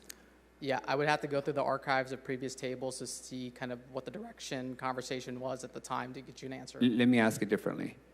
Is there a reason why we should not be testing 100% of the officers in a special drug unit for drugs? From the labor standpoint and from the policing standpoint? So if I can make an analogy to like commercial drivers. So in the commercial driver drug pool, there's every year the DOT or every biannually or triannually, they set a standard of what percentage of the pool you must test, whether it be 25%, 50%, I understand that. right? I'm assuming that's how that 50% language came into, because I believe at one point the FMC standard pool was 50% of the pool. That's my assumption. I don't have the specifics. Yeah, and I would understand if you were talking about the random testing of all officers, but we're talking about the specific unit dealing with drug raids, drug trafficking, drug arrest. Sure. So they're the guys who are exposed to the substance. Councilmember, we're going to be back at this contract. Since this is a one-year contract, we're going to be back at the table soon enough. If you'd like us to put this on the list for consideration in the next round, I'm sure we'd be happy to do so. I like to, I don't want to micromanage what we negotiate. I like to understand the rationale for why not testing 100% of the special unit in charge of drugs. If the labor union or staff can give me a rationale for why that's a bad idea, that's what I'd like to hear. The reason I was asking your questions around staffing, long-term leaves is, as you know, this council has funded the largest police force in the city's history.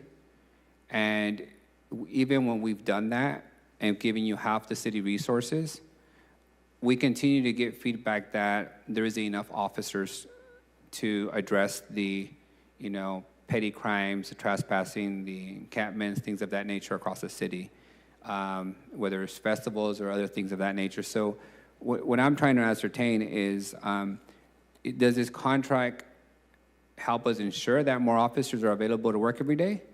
Or does the contract facilitate a ongoing shortage of officers, even though we've funded a record amount of new officers? I'm going to take a stab at that, and Burke, you can back me up. So the contract, the management still has management right on how we deploy resources, and we deploy resources to address the issues at hand. So as you know, we had an issue with violent crime, and so we were focusing a lot of our resources on violent crime. And we made great strides, huge reductions in violent crime. And gosh, more than probably about, 6 to 8 months ago, we started seeing the increase in sort of the crimes of opportunity, the theft, the environment crimes. And so then you shift resources to those to address those issues once we have violent crime. Burke, can you help me out on the policing aspect, please? Well, while we have the largest police force that we've ever had in the city of Fresno, we are grateful for that to each and every one of you for making that happen. The city of Fresno is still desperately understaffed when it comes to comparable population and officers. As the city manager said, we are doing the very best we can with the resources that we have, but I don't think we will ever have enough police officers to satisfy some people in this community.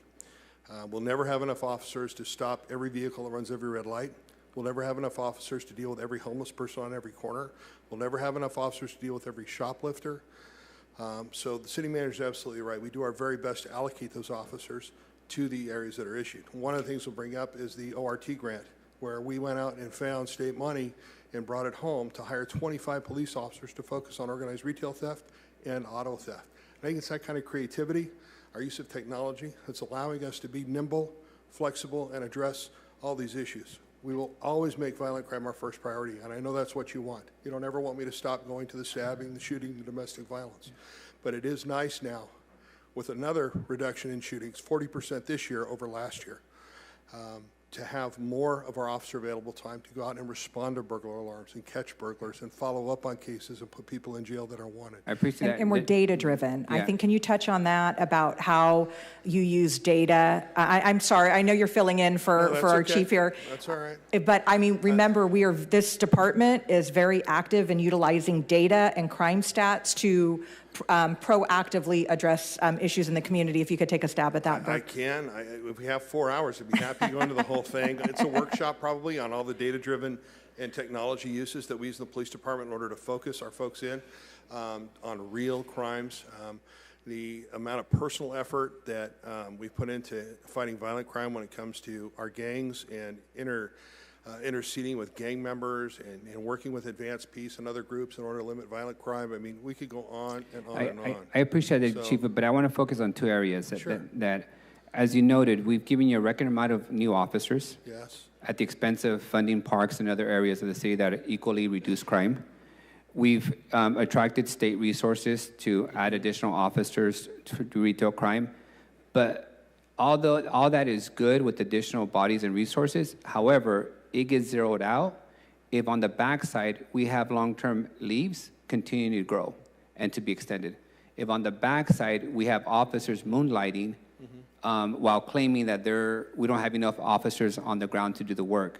So that's why I'm focusing on the two areas is, are we, So let's take a look at are both we of not those. managing the long-term leaves? No, we are managing the long-term leaves. As I said, we're down 30%, which, I don't know how So, much so more I can give you, but if a year from now, we increase by 50%, would Increase we, what? the long-term leaves? why would we do that?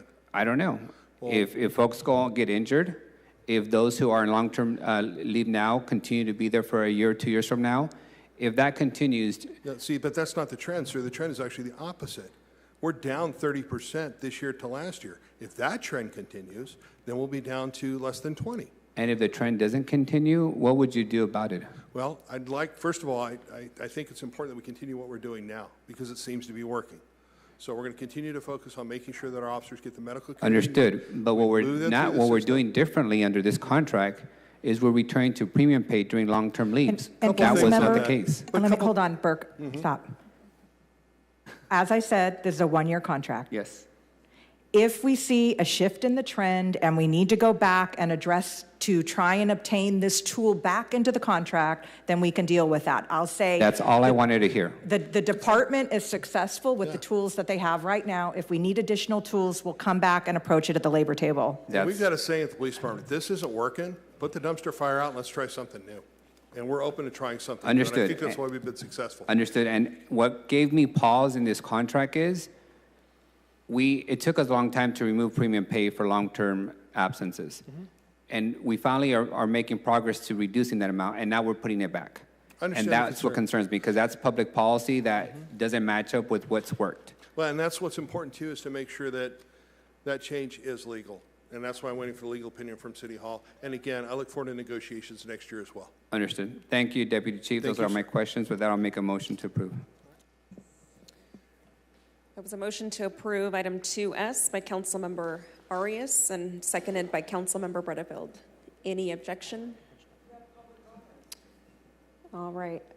We already took public comment. This is a contested consent item, and my apologies. I do have Council Vice President Carbasi punched up, so before we take a vote, I'm going to give him the floor.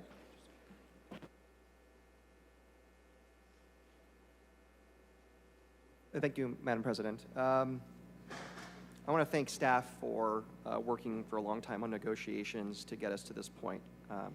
These negotiations are intense, and we're trying to balance public safety while also balancing the budget.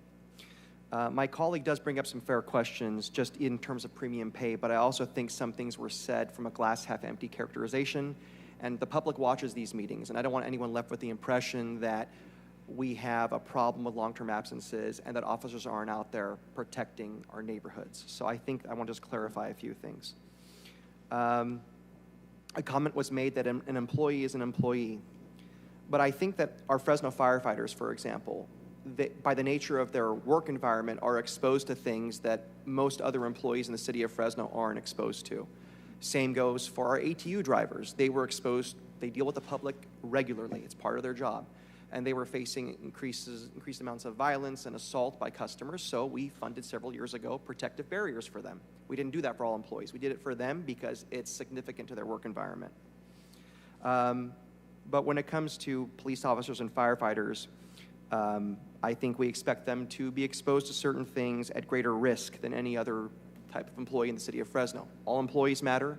They're all part of the mission. We are a people-serving business. Everyone matters. But we have to consider the factor of risk. So I'm going to ask Mr. Sergeant Weimiller, who's with the FPOA, if you wouldn't mind coming up here, please.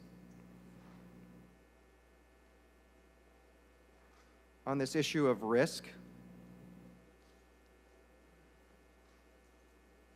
so can you tell me, for example, when it comes to long-term absences, and it's fair to ask questions about that. I agree with my colleague's point on that. But what are some of the things that puts, let's say, a police officer on long-term absence versus maybe another city employee? What are some of the things you're exposed to in your environment? Sure. Good afternoon, Council. Brandon Weimiller. I guess Miguel doesn't want the answers that he had questions for. So I'll just use our traffic officer, for example. They receive hazard pay due to the inherent dangers of riding a motorcycle in traffic for that amount of time during a given day. So that officer could have somebody run a red light and strike them on a motorcycle and cause untold damage to their body, and they would be out for that. Then there's the mental side. We have officers who are either involved in shootings where they are shot at or are actually hit with gunfire, or they have to perform CPR on a dying baby that doesn't make it, and all those things take toll and take time to recover. And not the kind of thing I would say typically other city employees, with the exception of maybe fire, is really exposed to. I would agree with that, yes. Okay. And I do think this council has expressed a lot of commitment to providing mental health services, the first of its kind wellness center in Councilmember Chavez's district that he was very instrumental on, to provide help to our firefighters and police officers who are exposed to things on the job. Yes, and that effort's been outstanding, and we're grateful for it. And just 2 or 3 years ago, actually it was about 3.5 years ago, right after I took office, and former Chief Balderrama arrived here at about the same time. He approached me about the long-term absence issue, and we had discussions behind closed doors, and we were very supportive and collaborative in attacking that issue along with the council and the administration. And at that time, our LTAs were well above 100, and the last time I checked in, we were in the 30s, and that was actually up from the week prior just due to life happening. So the reduction, because of the collaboration between the association and the department and the city, the results have been tremendous in my opinion. Before you go, I have some questions for staff, but I want to state something. We are a very pro-labor council, and you are a labor leader. And in the time you have been the leader of the Fresno Police Officers Association, the union, I want to compliment you because we had a real problem with losing officers to other agencies and people just the morale being down during the difficult time for law enforcement. And along with the administration, you've been able to, and the brass at PD, you've been able to really turn things around. We have officers that are paid well, given the level of risk they take, versus other cities in our area. But you've been able to be while being very tenacious and fighting for workers' rights, you've also been very fair. These negotiations aren't easy. So I think that when it comes to our taxpayers in this city, they should be very grateful to you as well. So I appreciate your professionalism while maintaining the highest standards for the people you represent. Well, I appreciate that. I like to think of myself as a quiet professional, and I don't prefer to conduct business up here in this manner. I understand for transparency some things need to be answered. But again, it's been a collaboration with the council and the administration and the department and the FPOA. And I think ultimately we've seen in violent crime and in other statistics that the community benefits in the end when we're all working together. So thank you. Dramatic decrease. Thank you very much. My next question, that's all I have. My next questions are for Deputy Chief Farah or administration regarding long-term absences in general. So again, very important points my colleague brought up, but I want to be clear. How are we doing when it comes to long-term absences right now? Is there an increase? Is there a decrease? Is it flatlined? What are we looking at? Last year, we had 42 people off on long-term absent workers' That's comp. not hundreds. No, it's not. This year, it's 29. So we're making progress just over last year. That's 30% reduction. Okay. About 2 years ago, we were over 100. That's fair. Okay. Yeah. All right. So then my colleague is correct, but it has been going down dramatically last few years, and that trend is continuing. Okay. That's really all I have. Thank you very much again for what your officers do to keep us safe.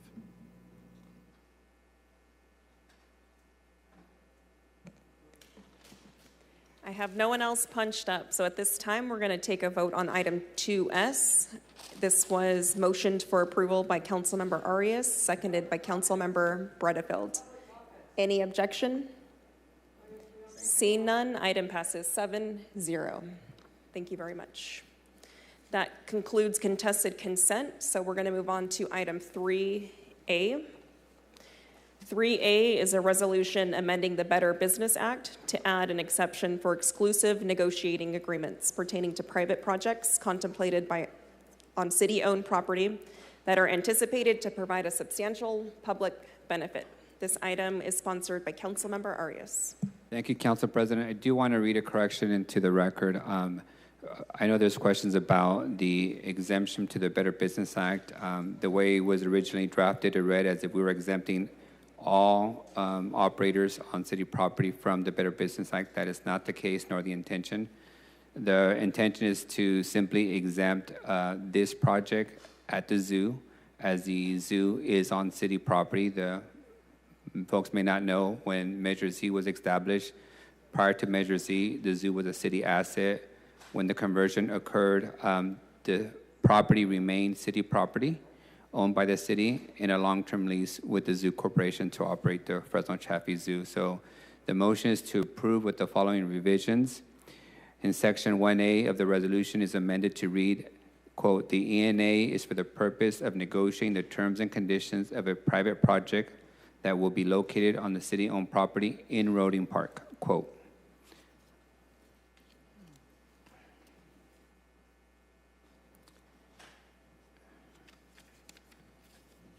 And if I may try and cover 3A and 3B together, Council President. Yes, that's fine. In essence, what we're asking for in this project, and the Zoo Corporation is here present, thank you for waiting the whole day and observing the council meeting. The zoo and the city have been in discussions for almost a year now for the need for a dedicated parking garage, a parking garage at the Roding Park to accommodate the millions of visitors to the Fresno Chaffee Zoo. For the Fresno Chaffee Zoo represents the second reason why people come into the city of Fresno, first one being the Fresno International Airport with, I believe, about 4 million visitors. The zoo represents about 1 million plus visitors coming to the Roding Park to attend the zoo. In doing so, parking, of course, has become very scarce. In the process, we have recently made some adjustments to try and accommodate faster entrance and exit to the Roding Park by removing the parking booths. Now people park and get charged and pay wirelessly. But with that said, there's still very limited park in the Roding Park to accommodate millions of visitors to Fresno Chaffee Zoo. Roding Regional Park is still a neighborhood park for many people in the area. So what we're proposing to do with the amendment to the Better Business Act and with the approval of an exclusive negotiation agreement is to allow the city and the zoo to engage in negotiations over the next several months to assess whether we can come into an agreement and a partnership for the construction of a parking garage near the proximity of the zoo. It would allow us to eliminate some of the surface parking that currently exists and return it back to green space to Roding Park. It would allow us to accommodate the growth of Fresno Chaffee Zoo, and it would also allow us to free up a lot of surface parking for the neighborhood and those who are visiting Roding Park for the purpose of the park, the tennis courts, the pickleball courts that are under construction, as well as the various activities that happen at Roding Park. If an agreement is reached in the next few months, it would return to this body for approval, and the agreement would outline the scope of the project, the financing of the project, and the role of each institution in the development of that parking garage. The proposal would make the zoo the lead applicant while ensuring that the city retains all ability around the environmental studies, which we anticipate to take at least a year in the process. So if I missed anything or misstated as city manager, city attorney, you guys can correct me. But I'll make a motion to approve the amendment to the Better Business Act and the exclusive negotiation agreement so that we can enter formal negotiations and assess whether we can come back with the proposed budget project. Yes.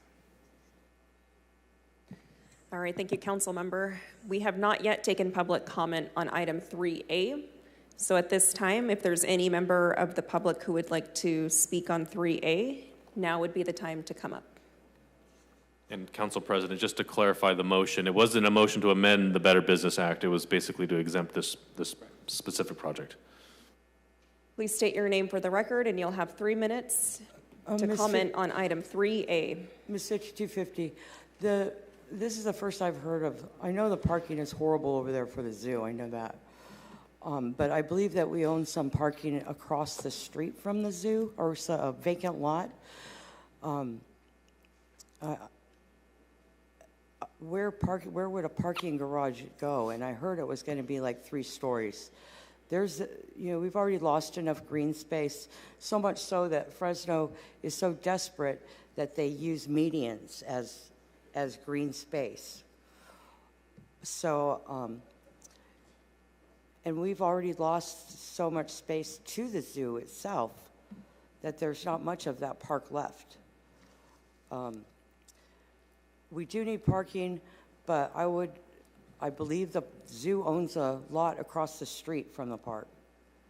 So I think that if we're going to get any kind of structure built, that it should be across the street and not in the park proper, because we don't have enough green space as it is. And I'm objecting to this because I cannot see your faces. Before, if someone was speaking, their face was up on that screen, and you could see their face, and it would help understand them, especially the people that are standing up here that maybe aren't talking low. You can tell by the way their lips are moving. It helps you understand what they're saying. And I'm disabled, and I need glasses, and I don't have my glasses on. So, it would really help if you guys would return to the way it was. We want to see what everyone sees at home up on that screen. Thank you. To clarify, this is public comment on items 3A and 3B.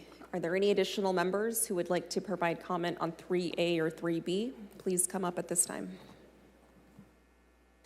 Seeing none, I will close the public comment portion. Councilmember Arias, can you please repeat your motion?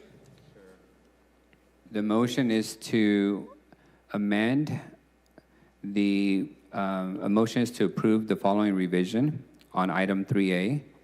Section 1A of the resolution is amended to read: the ENA is for the purpose of negotiating the terms and conditions of a private project that will be located on the city-owned property in Roding Park.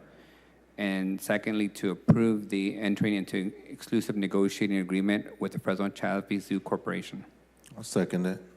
There was a request from City Attorney to vote on these items separately. So we'll take your first motion, which is to approve item 3A with the listed amendments. Motion to approve item 3A with the noted amendment. And that was seconded by Councilmember Chavez. Any objection? I see none. Item passes 7-0. Would you like to make a motion for 3B? Motion to enter into exclusive negotiating agreement with the Fresno Chavez Zoo Corporation with approval of item 3B. Yes. Yeah, nothing. I have a motion to approve item 3B by Councilmember Arias, seconded by Councilmember Chavez. Any objection? Hearing none, item passes 7-0. Up next is item 4A. 4A is a bill for introduction, adding Chapter 10, Article 24 to the Fresno Municipal Code, authorizing local businesses to enforce private property rights against trespassers. This one is sponsored by Council Members Bredefeld, Vice President Karbasi, and Councilmember Maxwell. Up first, I have Councilmember Maxwell. Councilmember Bredefeld, did you want to kick it off? Okay. A couple weeks ago, this council approved the ordinance on no camping related to public spaces. We have brought forward my council colleagues, Maxwell and Karbasi, to address businesses that are on private property doing business with the public and not allowing people to abuse their property, harass their customers, in essence, trespass, specifically when they're asked to leave and they don't. This gives the opportunity for the property owner to notify the police to remove these folks who are creating this kind of mayhem. And, you know, I think I want to be very clear that we want to continue to help people who are homeless. This council has spent hundreds of millions of dollars to help, and we want to continue to help those who seriously want help. But there is a subculture of folks out there who clearly don't want help, who want to live a very toxic lifestyle that involves drugs and alcohol and criminal activity, who create unsafe, unhealthy, sometimes dangerous conditions, who enter neighborhoods and harass people in the neighborhoods, who hang out on streets, sidewalks, walking trails, and parks, and private property. And many of these same folks, sadly, are also going to Fresno County every Saturday to get needles and crack pipes, 20,000 each week, 1 million every year. And that's a program that clearly needs to end as well. You know, I've said many times people need to be accountable for the choices that they make, every one of us. Those who engage in drugs and criminal behavior, live on the streets, harass business owners, create unsafe and unhealthy conditions in our community must be held accountable. And make no mistake, some of these folks absolutely reject help and live on the streets. And it's our job and responsibility as elected officials of the city of Fresno to ensure our community is vibrant, healthy, safe. It's also our job to ensure that the rights of private property owners who do business with the public are respected and protected. This ordinance will assist us in meeting those responsibilities. And with that, I'd like to make a motion to approve and want to hear from my colleagues. Up next, Councilmember Maxwell. Thank you, Council President, and I will, it'd be appropriate time to second that before going out to. Let's take it out to public. Sounds good. Echo some of what my colleague said. Being a business owner in today's environment is one of the toughest jobs you could have, with the amount of regulations that they have coming down on them, all of the cost associated with the business, the thousands and thousands of dollars that these folks put into their business. It's consequential. You know, they rely on doing well at their business to pay their employees, to feed their families. The money they generate helps us with our tax revenue. We use that tax revenue to hire more police officers, maintain our parks, maintain our roads. And so when their businesses get disrupted, it has a detrimental effect, not just to the immediate business, but to their families and honestly to the whole community. I represent 30 very large business corridors in the city of Fresno, the plurality of Blackstone Avenue, half of Shaw Avenue, and our airport district, which has a ton of small and local businesses in there. One of the most common calls that I get and that my office gets are from these private businesses that are having issues because of difficult individuals, not people who are patronizing their business, but folks who are panhandling outside, are sleeping outside. Sometimes they're sleeping inside the businesses. They're defecating around the businesses, and they refuse to leave. And right now there is a distinction between the private property, like the homes we all live in. There's very clear loitering and trespassing laws. So if somebody were trespassing at your home, you would call 911 and that individual would be removed. Now, for whatever reason, that same policy does not apply to private businesses that are open to the public. Think about a outdoor strip mall, a coffee shop, or a large mall like Fashion Fair or River Park. If you're having these same sort of trespassing and vagrancy issues, and individuals refuse to leave, you could call 911, but there's no assurance that they're going to be able to help because we don't have anything on the books to enforce, which is why we introduced this policy. I mean, I get phone calls from coffee shops in my districts that have people sleeping inside throughout most of the day. You know, these folks set up business to conduct business. They didn't open up a shelter. They don't have skills or a background in health and human services. And it's being a real detriment to the way they conduct business. Same with Fashion Fair. You know, I've worked really closely with Fashion Fair the last 4 years. They're striving to be one of the safest and most family-friendly places to shop in the city of Fresno. But that's really difficult for them when they see people coming on a regular basis to the mall who they know are never there to purchase anything, to visit any of the stores, but are there looking to get into trouble. These are people they've known have come to the mall multiple times looking to get into a fight. And right now they're not able to call the police, and they just wait for the inevitable to happen. And when people are afraid to visit a business because they think it's going to be a health or safety concern, they're less likely to visit that business, and it becomes a death sentence to these small businesses that aren't getting the patronage they need to stay open. This is, in my opinion, very common sense policy.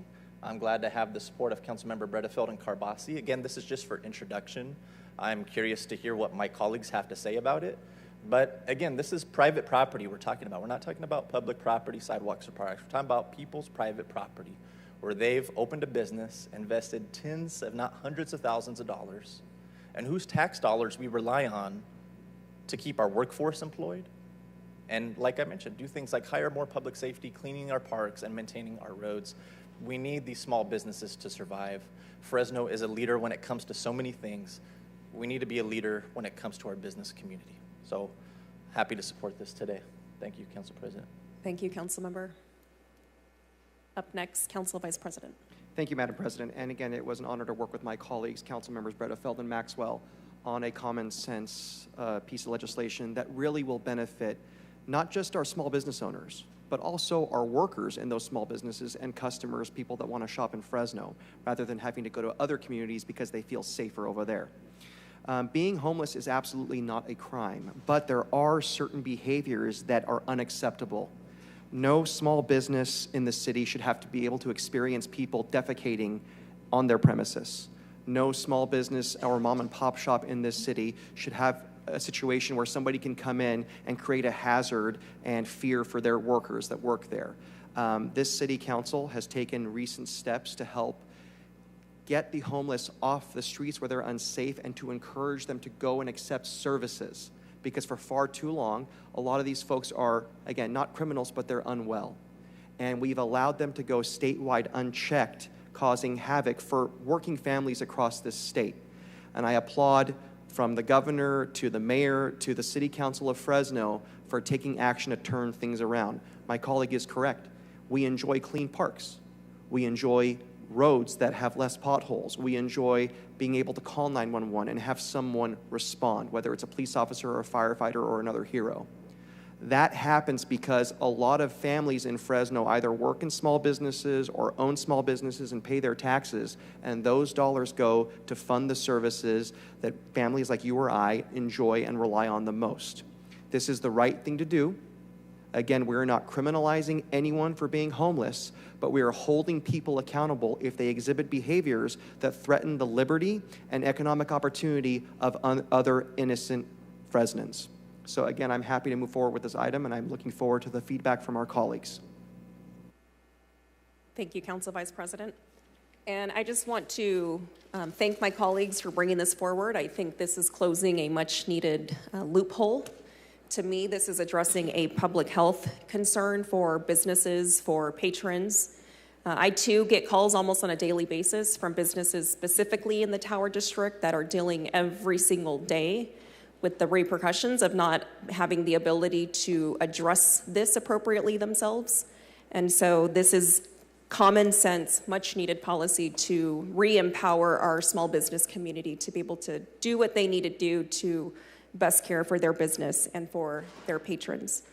I have Councilmember Chavez punched up. Thank you, Council President. Just first of all, thank you to my colleagues for bringing this forward. I think this is a challenge we've all wrestled with at one point or another. I do just want to make sure we understand what exactly this will look like. So, for example, individuals are in private property, say a shopping center, and they're trespassing. What exactly is the property owner now allowed to do that they were not before? So you could be the property owner, you could be a leasee, you could be, the owner of the business on a property. All those individuals would have the ability to now call the police. They could do that before, but now it's actually enforceable. You ask somebody to leave your premises and they do not, it's going to be treated as trespassing, and it's going to be met with a potential fine and potential jail time up to a year.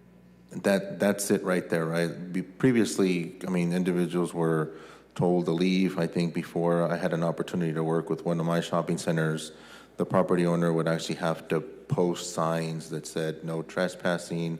And I think we even got into a space where we were signing an agreement, like a MOU agreement with this property owner. So now all of that is kind of a given for anybody that trespasses, and they've been told, hey, you're being disruptive or whatnot, you're not a patron of the business, and then they get notified. Do they get a warning to leave, or how does that process? How would the process work? I guess. I think it's going to be discretionary for the officers. You know, they have the discretion to arrest them if there's a better available option for them to pursue. I would assume our officers would go down that path. If I could just say something, it'd be basically a property owner asking somebody to leave and not to return. And if they refuse or they return, they are subject to trespassing. And that's where they could be arrested. And the city attorney, do you want to add anything to that, or is that pretty much covered? No, I think that pretty much covers it. Councilmember Maxwell laid it out pretty well. The loophole really was during business hours, in places where the public had access to, even though it was private property. And so even when I was at the DA's office, we had real trouble prosecuting these cases because of the way that judges have interpreted it. And so we've looked at other cities, and this is what they've done. Hasn't been challenged, and it common sense, just like council. How soon would after is this for introduction today, right? So after it comes back, how soon after it comes back will it go into effect? It's 31 days after September 12th. Okay. Now, I just wanted to address one more thing that you mentioned, Councilmember Chavez, if that's all right. You are correct. I mean, before this was a very piecemeal approach, as I'm sure you've dealt with posting those signs. This would be more of a blanket approach, make it a much more facilitated. And I think it is worth noting that this only applies during business hours. You know, having this apply to non-business hours was a whole nother beast. Sure. So we're tackling a portion of this. But I imagine business owners are still going to have an issue, if this passes, with those same types of problems occurring after business hours. Which might have to be something we look absolutely. at down the road. And I wanted to make sure of that. That's why I want to kind of get a perspective of how would this look like in practical form, because I think in dealing with these, the big shopping centers, the big corporations have the resources, the manpower, and to dedicate that. But it's the small businesses that oftentimes struggle. So if now we have a citywide blanket approach to getting that model in, I think it'll help our small businesses and actually encourage them to call now with issues before they become bigger problems, right? And especially in small shopping centers along our corridors. That's actually very astute. So in our family small business, we're located in a conventional shopping center. With insurance rates going up so much, if someone who is trespassing and chooses to be a nuisance and actually breaks a window, which has happened a lot, I'm not going to file an insurance claim, even though my deductible is less than the actual repair. I don't want my insurance to go up. And then, you know, one question we had from media, council member, is that, you know, how many people actually call in with concerns? Now, we do get a lot of calls. My concern is, because the status quo, this has gone on for so long, how many businesses don't call anymore? Or, even worse, they take it into their own hands because they just don't want to wait any longer. And I think this is really a pressure release valve from a lot of the tension those small businesses have made, and all your comments are correct. That's what I was honing in on, Councilmember Carvasi, where we've done some surveys along our corridor, and that's what folks identified as they really had kind of given up on even reporting it. So we know that a lot of incidents and, you know, problems go underreported. I think with this we'll have a little bit more clearer picture of what type of issues and hotspots, so to speak, in the neighborhoods. Thank you. Councilmember Arias. I do have a question for some of the sponsors and maybe legal counsel. You know, recently we had the fire at OG's restaurant in the Tower District, and part of the challenge with the building was there were constantly trespassers inside the building, and I personally had to call 911 several times, and at times it took 20 minutes, at times it took 2 hours for police to respond because it's a low-level call for them. But once they arrived, they, of course, their position was, well, unless the owner is here and it has told them to leave, we can't enforce trespassing, even though we clearly saw that they broke into the building and, you know, went through the roof and they're camping out inside. And the other one was, well, he doesn't have a letter on record with the city police department to give us permission to enforce trespassing.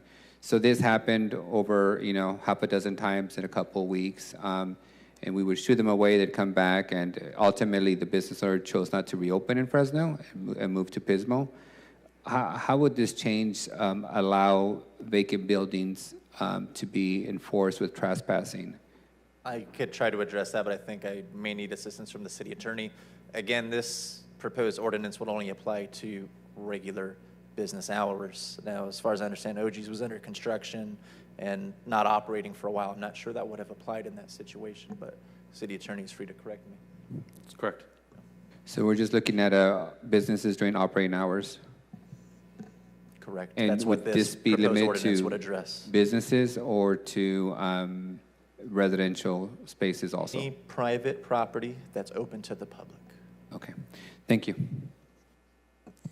It's been brought up a couple times about whether or not to limit it to just business hours, but we know a lot of these issues that are caused by individuals happen after business hours. So is there any reason why we shouldn't extend this beyond just business hours today? In terms of policy, it's much more complicated. We had looked into that, and again, I'll let the city attorneys chime in about what that process would look like. I know there's a lot of business owners that are desperate to receive this help, so I don't want to delay this process moving forward. I would be open to introducing another policy if it's available to us legally that would address after hours, but it is much more complex. Understood. Okay. Up next, I have Councilmember Esparza. I appreciate the discussion among my colleagues. I just had one question, maybe for the sponsors, maybe for the city attorney. But presuming that this ordinance moves forward today, who's going to prosecute all of these crimes? These are municipal code violations, so they'll be prosecuted at the city attorney level. I think that'll provide some respite to our district attorney and how busy she is. I appreciate those efforts. Okay, I'm going to open it up for public comment at this time. This is for item 4A. Up first, I have Cindy. Cindy here. Up next, I have Brandy.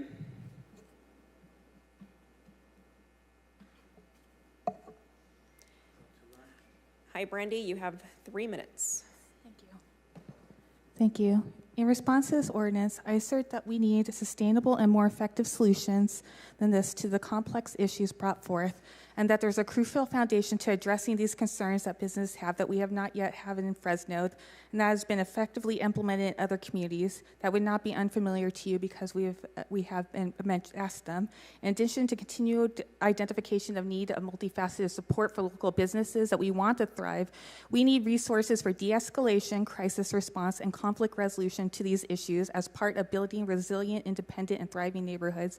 Using community resources are best equipped to deal with these issues that is far more effective and beneficial and transformative than criminalization efforts. For example, there is CAHOOTS. There is the HEART model in Hayward that the city implemented, and Mental Health First in Oakland, as well as the People's House, which provides holistic services, and I will note that they have seen a reduction in violent crime. Fresno Pacific University has a center based on restorative justice. Having trained mediators, mental health professionals, and those versed in conflict resolution and de-escalation who know how to work with the population to respond to the problems and incidents would not only address the matters but serve in relationship building that lead into aiding and getting to services and more long-term solutions. I'm concerned about the possible misuse of this ordinance or ways that other than intended that are stated here could partially founded on the lack of accountability for HEART and its current practices in violation of codes, including giving notice, storage, Fourth Amendment rights violations by forcibly and taking people's possessions, which have impeded people from getting out of homelessness. And even before this ordinance, people with nowhere to go have faced losing their belongings on public land, thus moving them into other areas such as businesses. As the sponsors have felt the need to couch the narrative in the city as having plenty of help available to take it, I must note that in the past month, those who know what is available, such as the FMCOC, have publicly stated we do not have enough services from shelters to treatment. Thus, the sponsors' inferences, even beyond this ordinance, that those still out there are refusing to get services and not taking accountability is a disservice to our problem solving, inaccurate, and slanders those who are trying to navigate the services to do what they can to get out of their situation, including many domestic violence survivors, elderly, disabled families, constituents that need to be heard. To Maxwell's statement that Fresno is a hotbed of affordable housing, we are 45,000 units short of affordable, extremely low and very low income housing alone. And even Carbasi said in the ADU news piece that it's definitely a supply problem. We need more. There's rarely housing available for those unhoused, and that those that are made are not always available to unhoused. If we don't have that housing, people who will have no stable place to go to go into services. Rather, people are being returned back to the streets instead of including those who graduated from programs. However, regarding this ordinance, though, again, I asked for, sorry. Thank you, Brandy. Up next is Ms. 5250. Good afternoon. You have 3 minutes. What started me coming down here, well, that's not true. I was, my first meeting was going to be a cannabis meeting, and this was in June of 2019. And I had called to see if I could record that meeting, and nobody called me back. I got arrested at Goldstein's for trespassing. Goldstein's in the tower. It was 11 o'clock at night. She called and said that I had some kind of mental problem when I was just trying to get them to fill my water bottle because they wouldn't let me. I didn't have my ID. And so I was willing to leave. I just asked them to fill up my water bottle. But the arrest, I was trying to get my formal warning because I used to attend bar. A verbal warning, but there is a written documentation of that warning. And Des demonstrated that on her live over at McDonald's. And that Fresno police officer did it properly and explained it perfectly. That's what should have happened to me. You're supposed to get an admonishment first. Given the opportunity to leave, I don't know how much time that is, but then if you come back, then you can be arrested. But by the time the cops got there, the supervisor I called got there, I was already in handcuffs. I had offered, because there's a public sidewalk out front, let's go out to the public sidewalk. Let's go over here on this easement. I offered to get off of their private property, but I was told I was detained. And then I was arrested. And the arrest, the victim was listed as the employee. The victim was Goldstein's. But it took, I don't know how long, it took well over a year to get that corrected.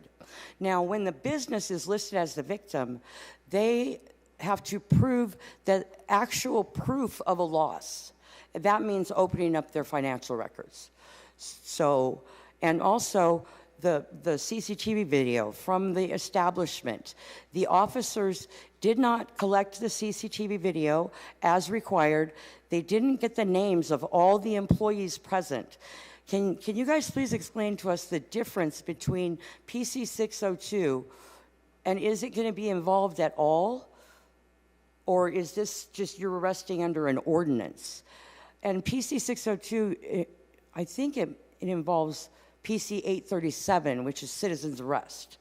So is citizen's arrest or PC 602 at all involved in this ordinance, or are you guys trying to bypass that? Thank you. Up next is Joseph Stevens.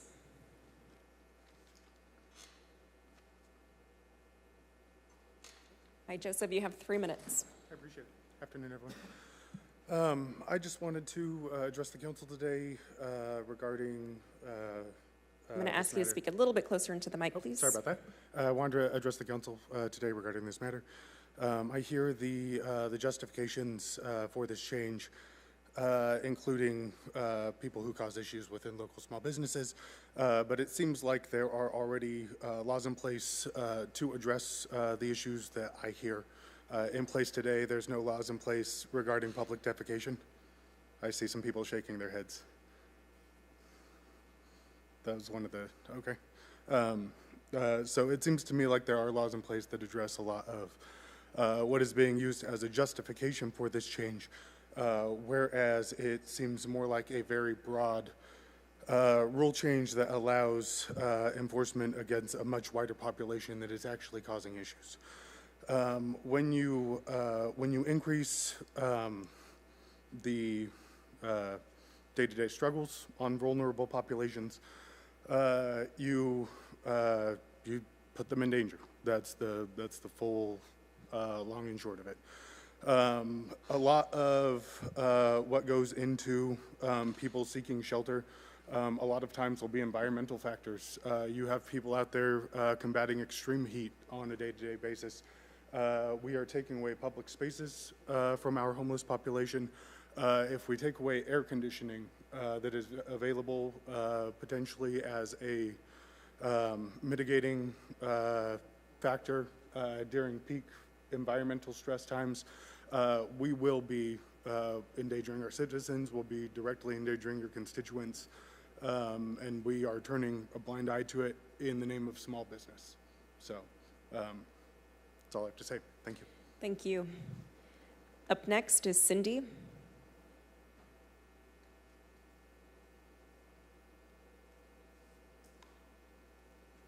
Hi, Cindy, you have 3 minutes.